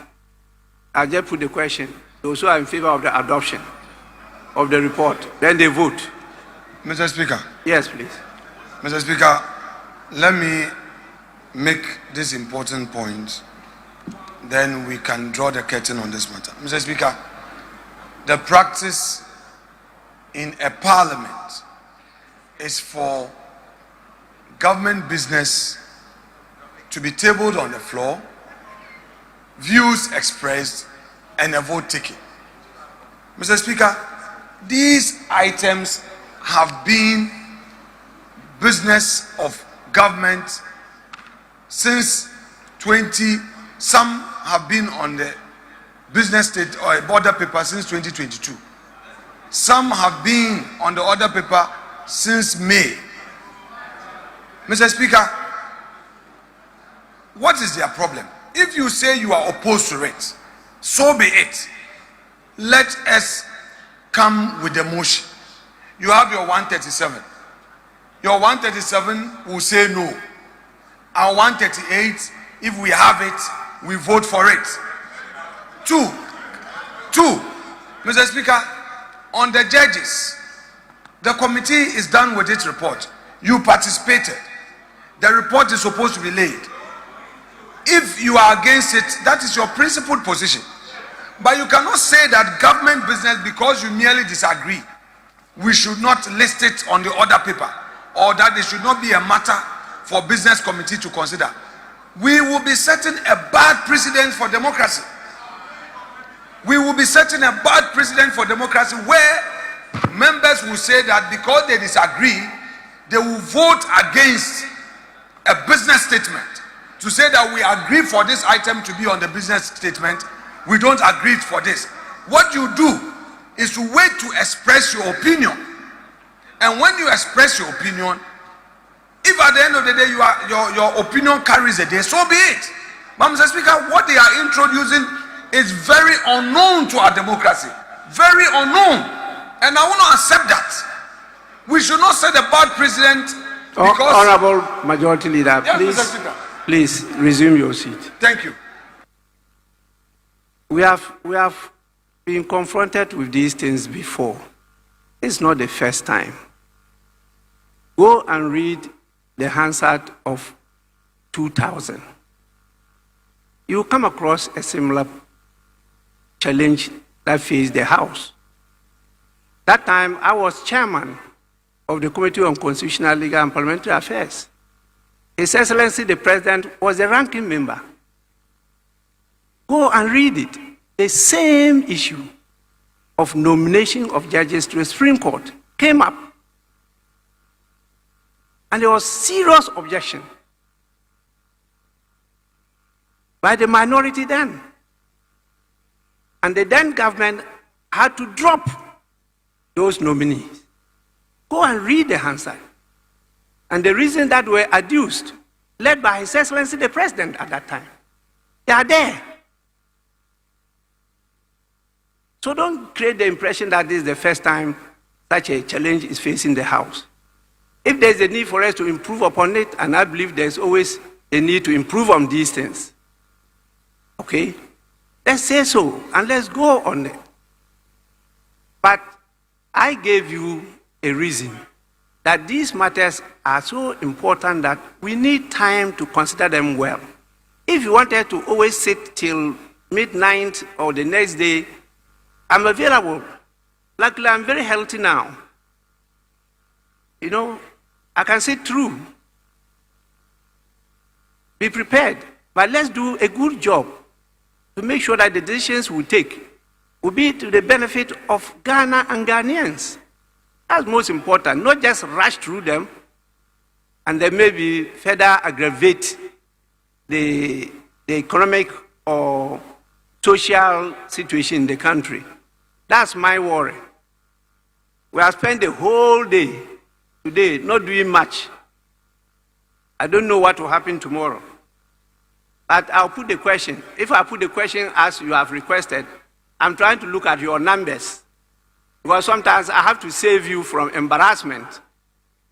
I have to look at your numbers and look at their numbers to see whether you are likely to win or lose. You are to adopt the business statement. I have to put the question. To adopt. Yes, go on.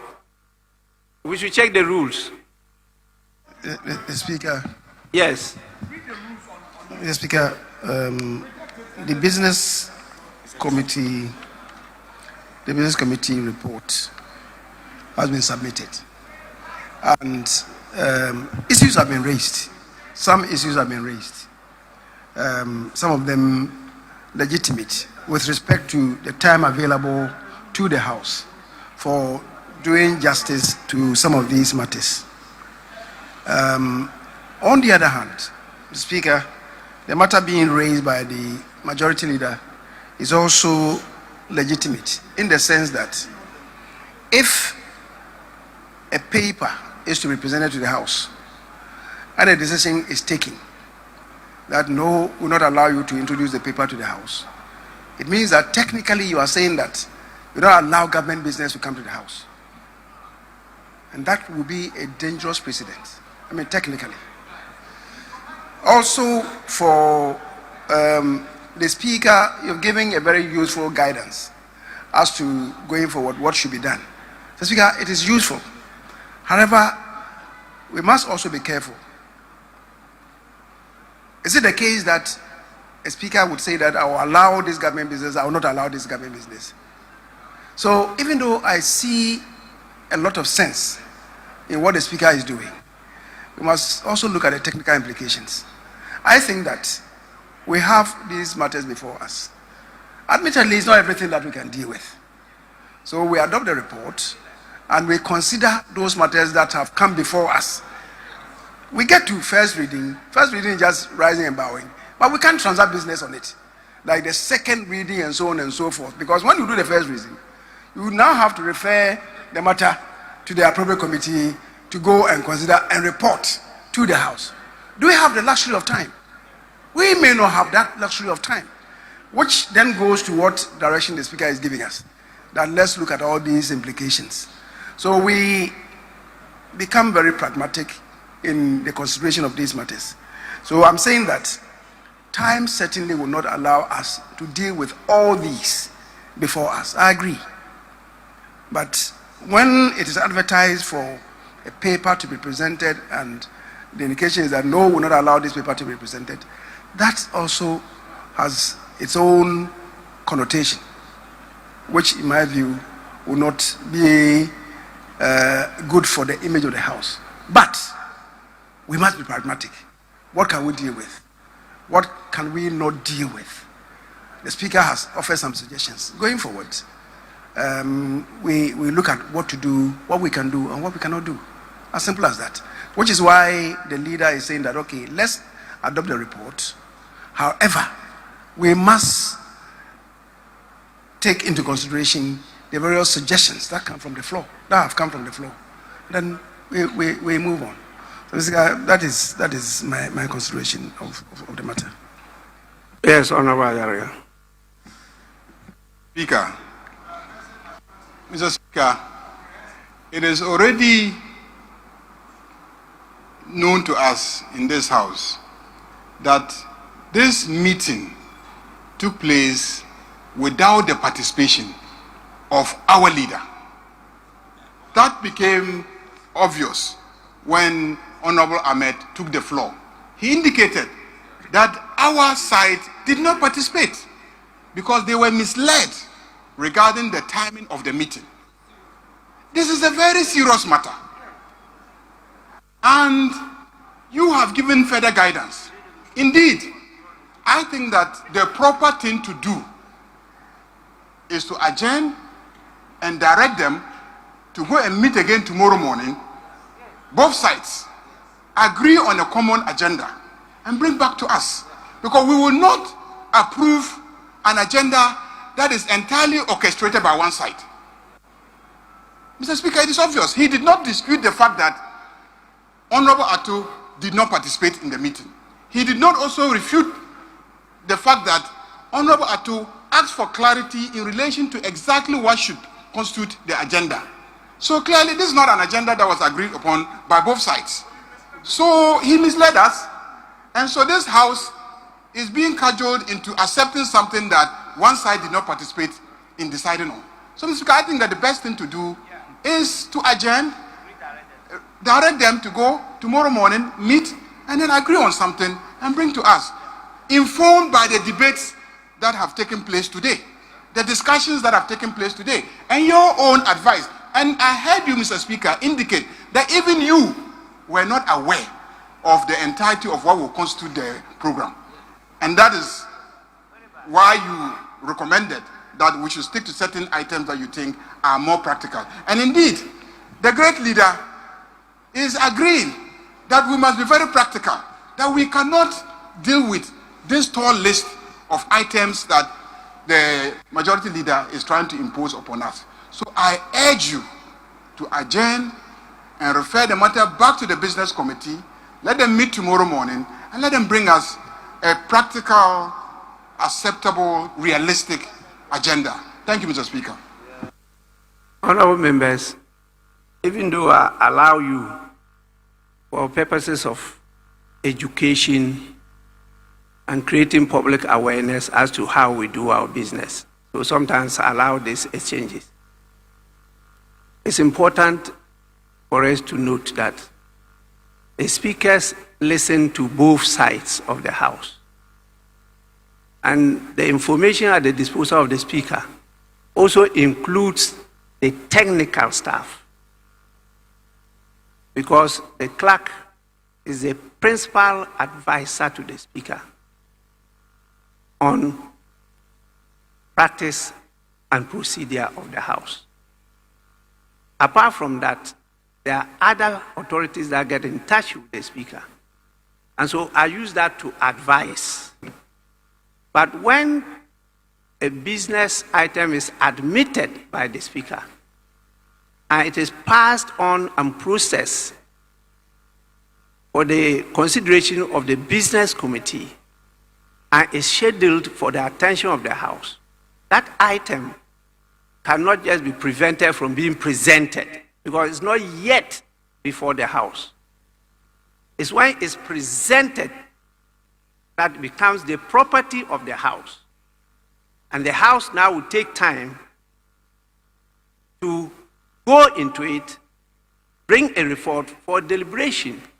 It's at the time of taking the decision that the House could reject or approve it or adopt the report. When I talked about the adoption of the business committee report, I did that because I'm aware that when I say it's so adopted, a member could challenge this, to use the general word, ruling. And that meant that we have to put it to a vote.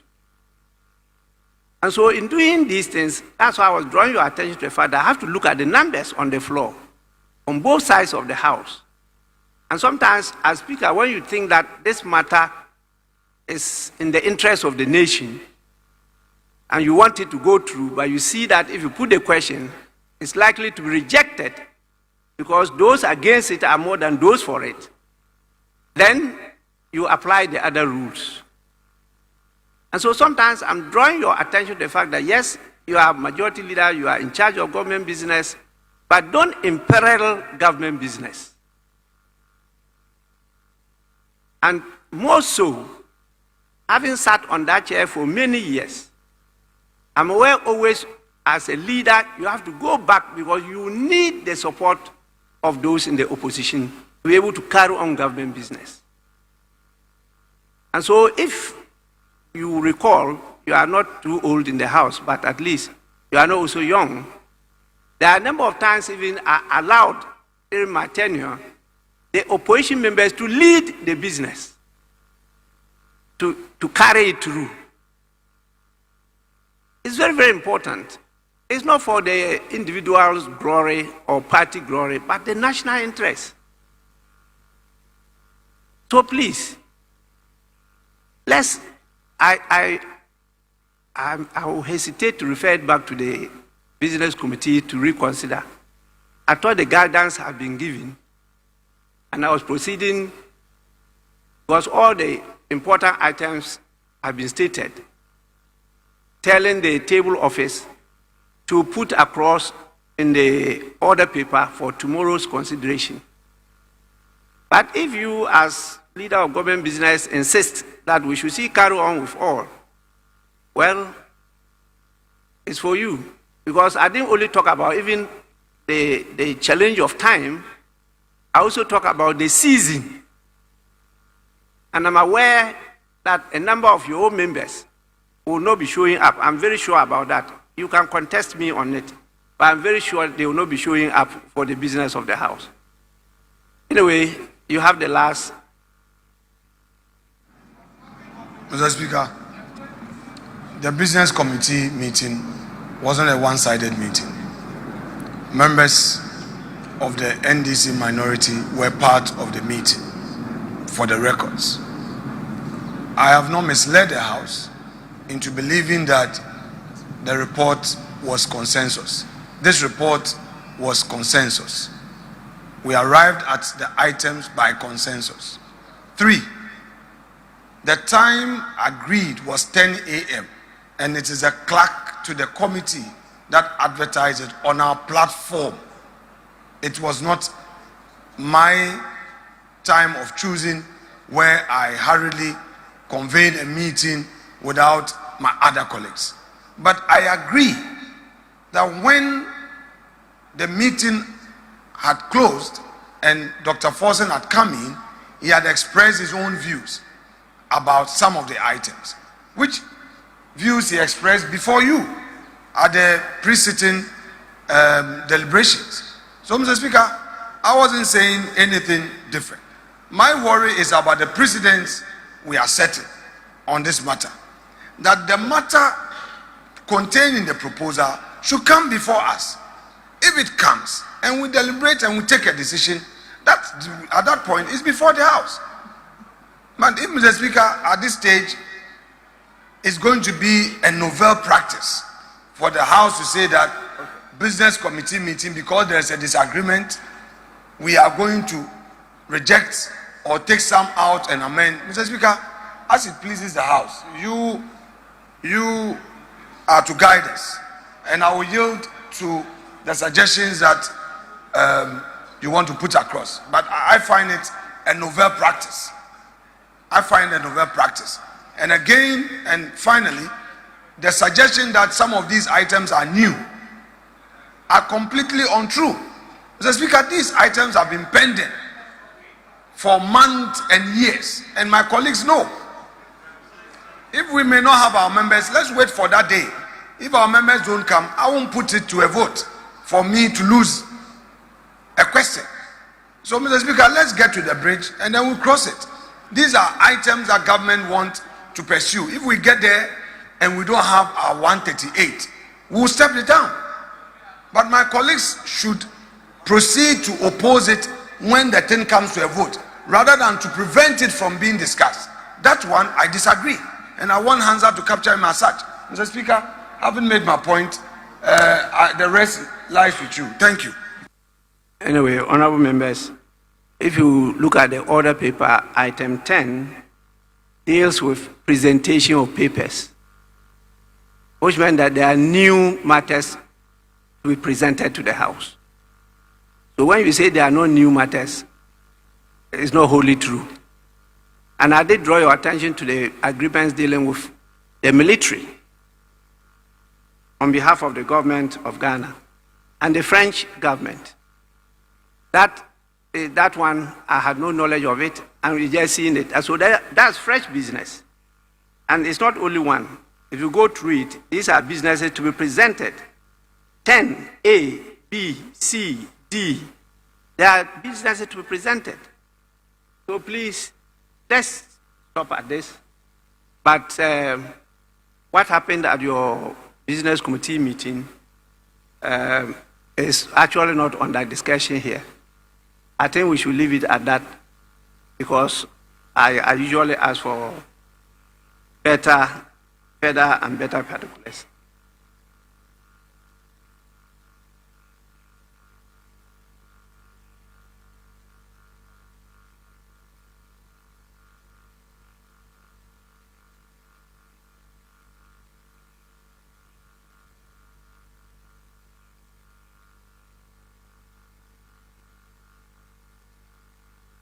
Yes, please, Deputy Minority Whip.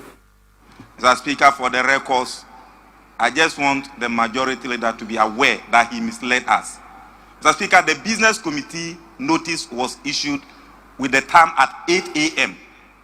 This morning, the majority leader changed the time, said let's do 9 a.m. At 9 a.m., he directed the clerk to change from 9 a.m. to 10 a.m. You changed the time twice. The test is here. On the platform is here.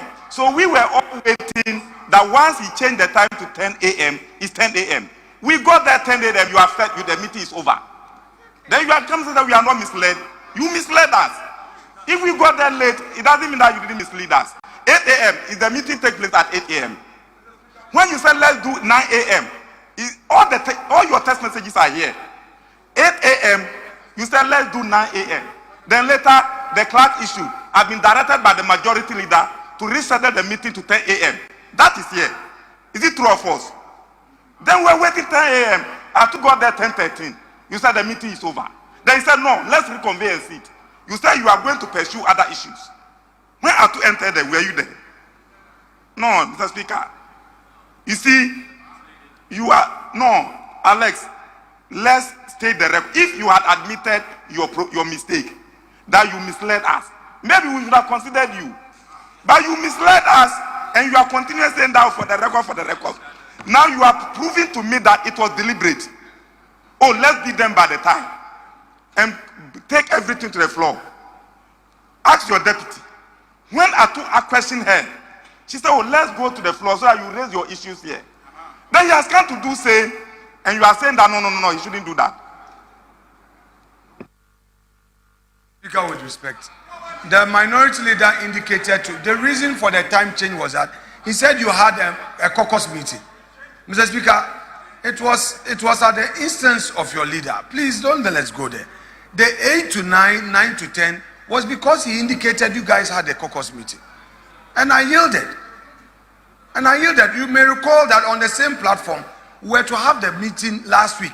And Honorable Kwame Agbodja, the chief whip, requested that we do it today. And I again yielded. It was not because I wanted to be, I built consensus with you. When there are some small errors, then you want to blow it out of proportion. Honorable Ahmed, we were supposed to have this meeting on Friday. You said you wanted it today. I immediately agreed. Your side requested for a change in time. I agreed.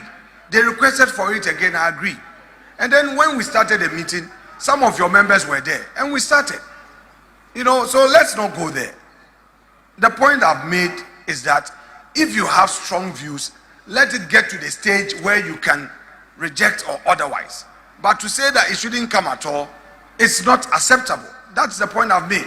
But I agree with Mr. Speaker that indeed I erred by saying that all the items have been on the business statement for some time. Some are indeed new. And that I concede on the correction made to my earlier submission by Mr. Speaker. I concede on that. Mr. Speaker, I believe we can make progress. Honorable members, the evidence at my disposal is that initially the meeting was scheduled for 8 a.m. And then both sides came with the fact that they have to have caucus meetings. So it was shifted to 9. At 9, the information was that they hadn't completed the meetings, so it was shifted to 10. That is the information at my disposal. And so this is what happened, which led to the change of time. We have gone past that. We are looking at the reality. It's a reality challenge. And so we will please keep what we have now, but we'll do what we can do. I will guard against decisions that could work against the interests of the nation. And therefore, there are some items that I will not want to endanger in a deliberation now. And so my advice will be for us to take that and let the incoming government come to consider it. That will be my advice. Because if you consider it now and maybe it's rejected or you bastardize it, we may not have the opportunity to reevaluate it and maybe take a better decision on it. So please, honorable members, let's end it here and then proceed to other items. I see the very senior veteran member of parliament, Honorable Cletus Avoka. Yes, thank you, Mr. Speaker.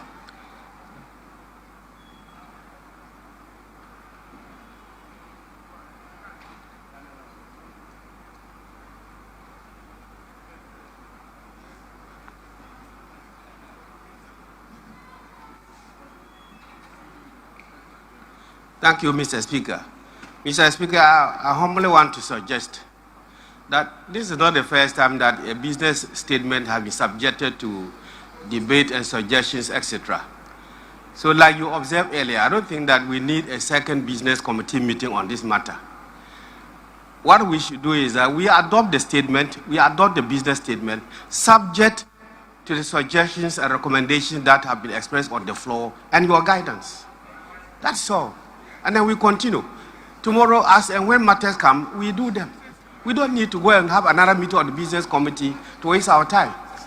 We adopt the business statement as read today, subject to the amendments or suggestions that have been expressed on the floor, including your guidance. And we move ahead. That has been the practice. Former majority leader, the current majority leader is not in favor of it being subjected to any proposal, because that was my earlier proposal. But you are not against it being subject to. Oh yes, then let's go there. Please. Mr. Speaker, that was the very view I expressed. Hansard would bear me out. I use the word yes. You see, Mr. Speaker, you know, the incoming majority, because of the limited nature of the appointment, all of you may be redundant. All of you will be redundant at the backbench. And you would always be redundant. And they'll be looking for you, you won't come. Mr. Speaker, very soon, you will tell the incoming majority leader, look at your back, check behind you. There will be nobody. Because you all will be looking for things for your constituent. Mr. Speaker, be it as it may, I agree that we adopt the report subject to the views expressed, etc., etc. Let peace remain. Let there be peace. It's okay. Granted, I wasn't loud enough on this. Now, I bring clarity to it. Let's make progress. That is all.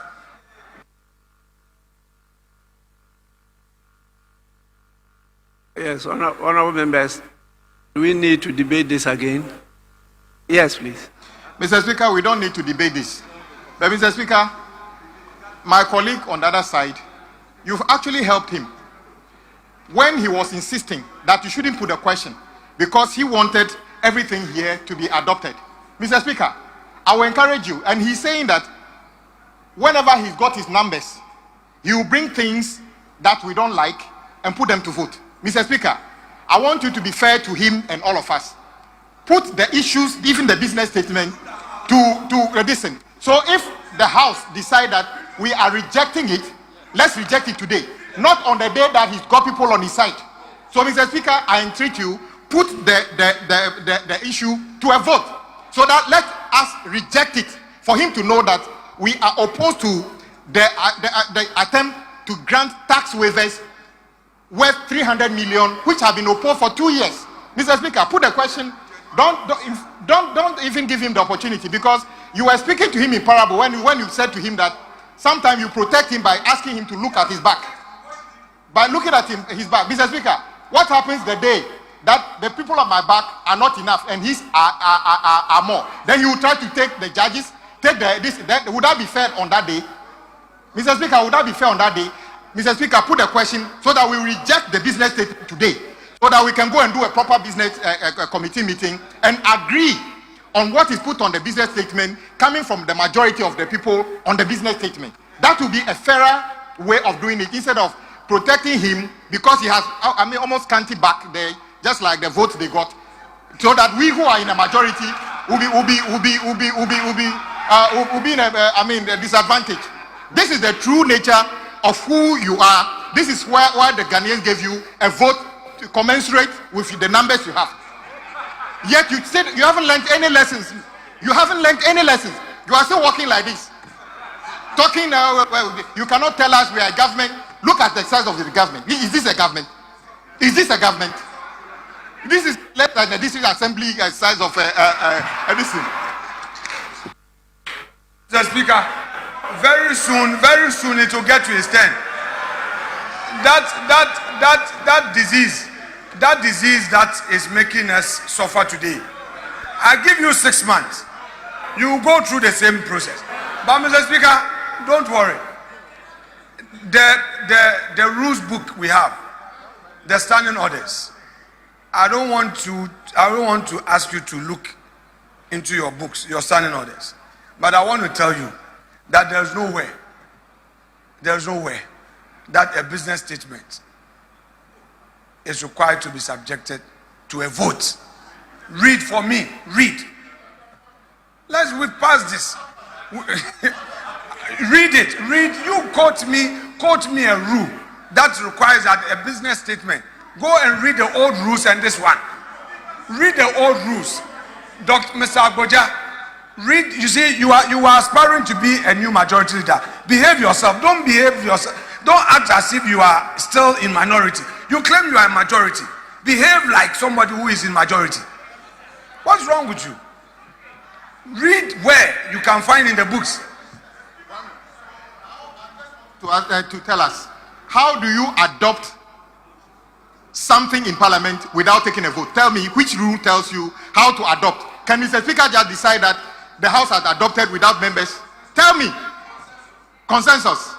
So there's no consensus here today. We don't have a consensus. So tell me which rules you are using. There's no consensus.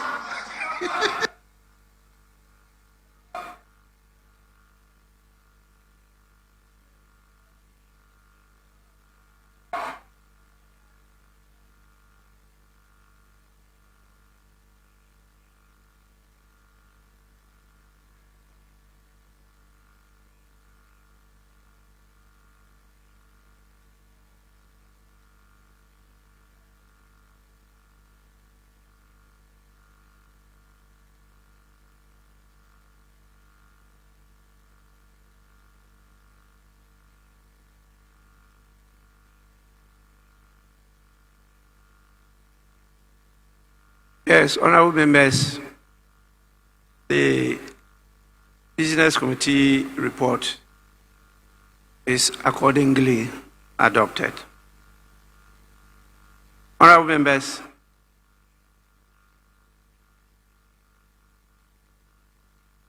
when I use the word accordingly, subjected to, you want me to use the word subjected to the comments made by members.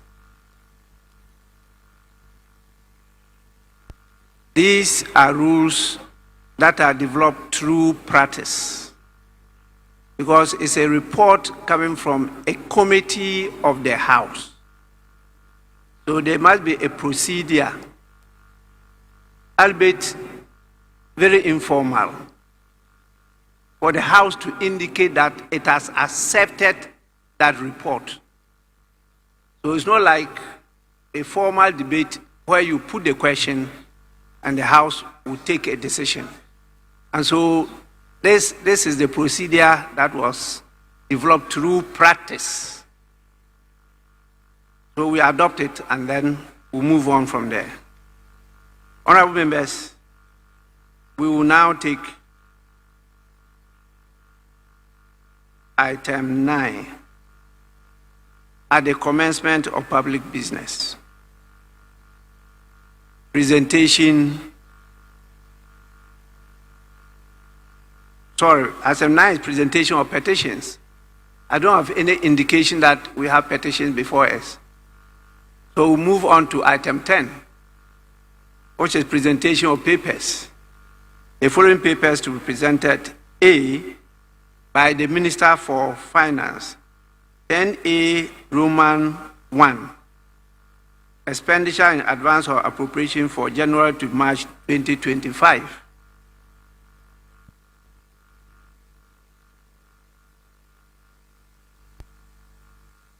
It's not ready. It's not ready.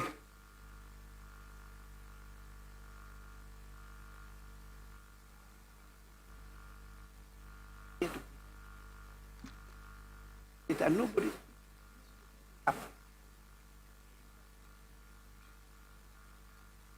Yes, Honorable Seche Mensah, you want to present that paper?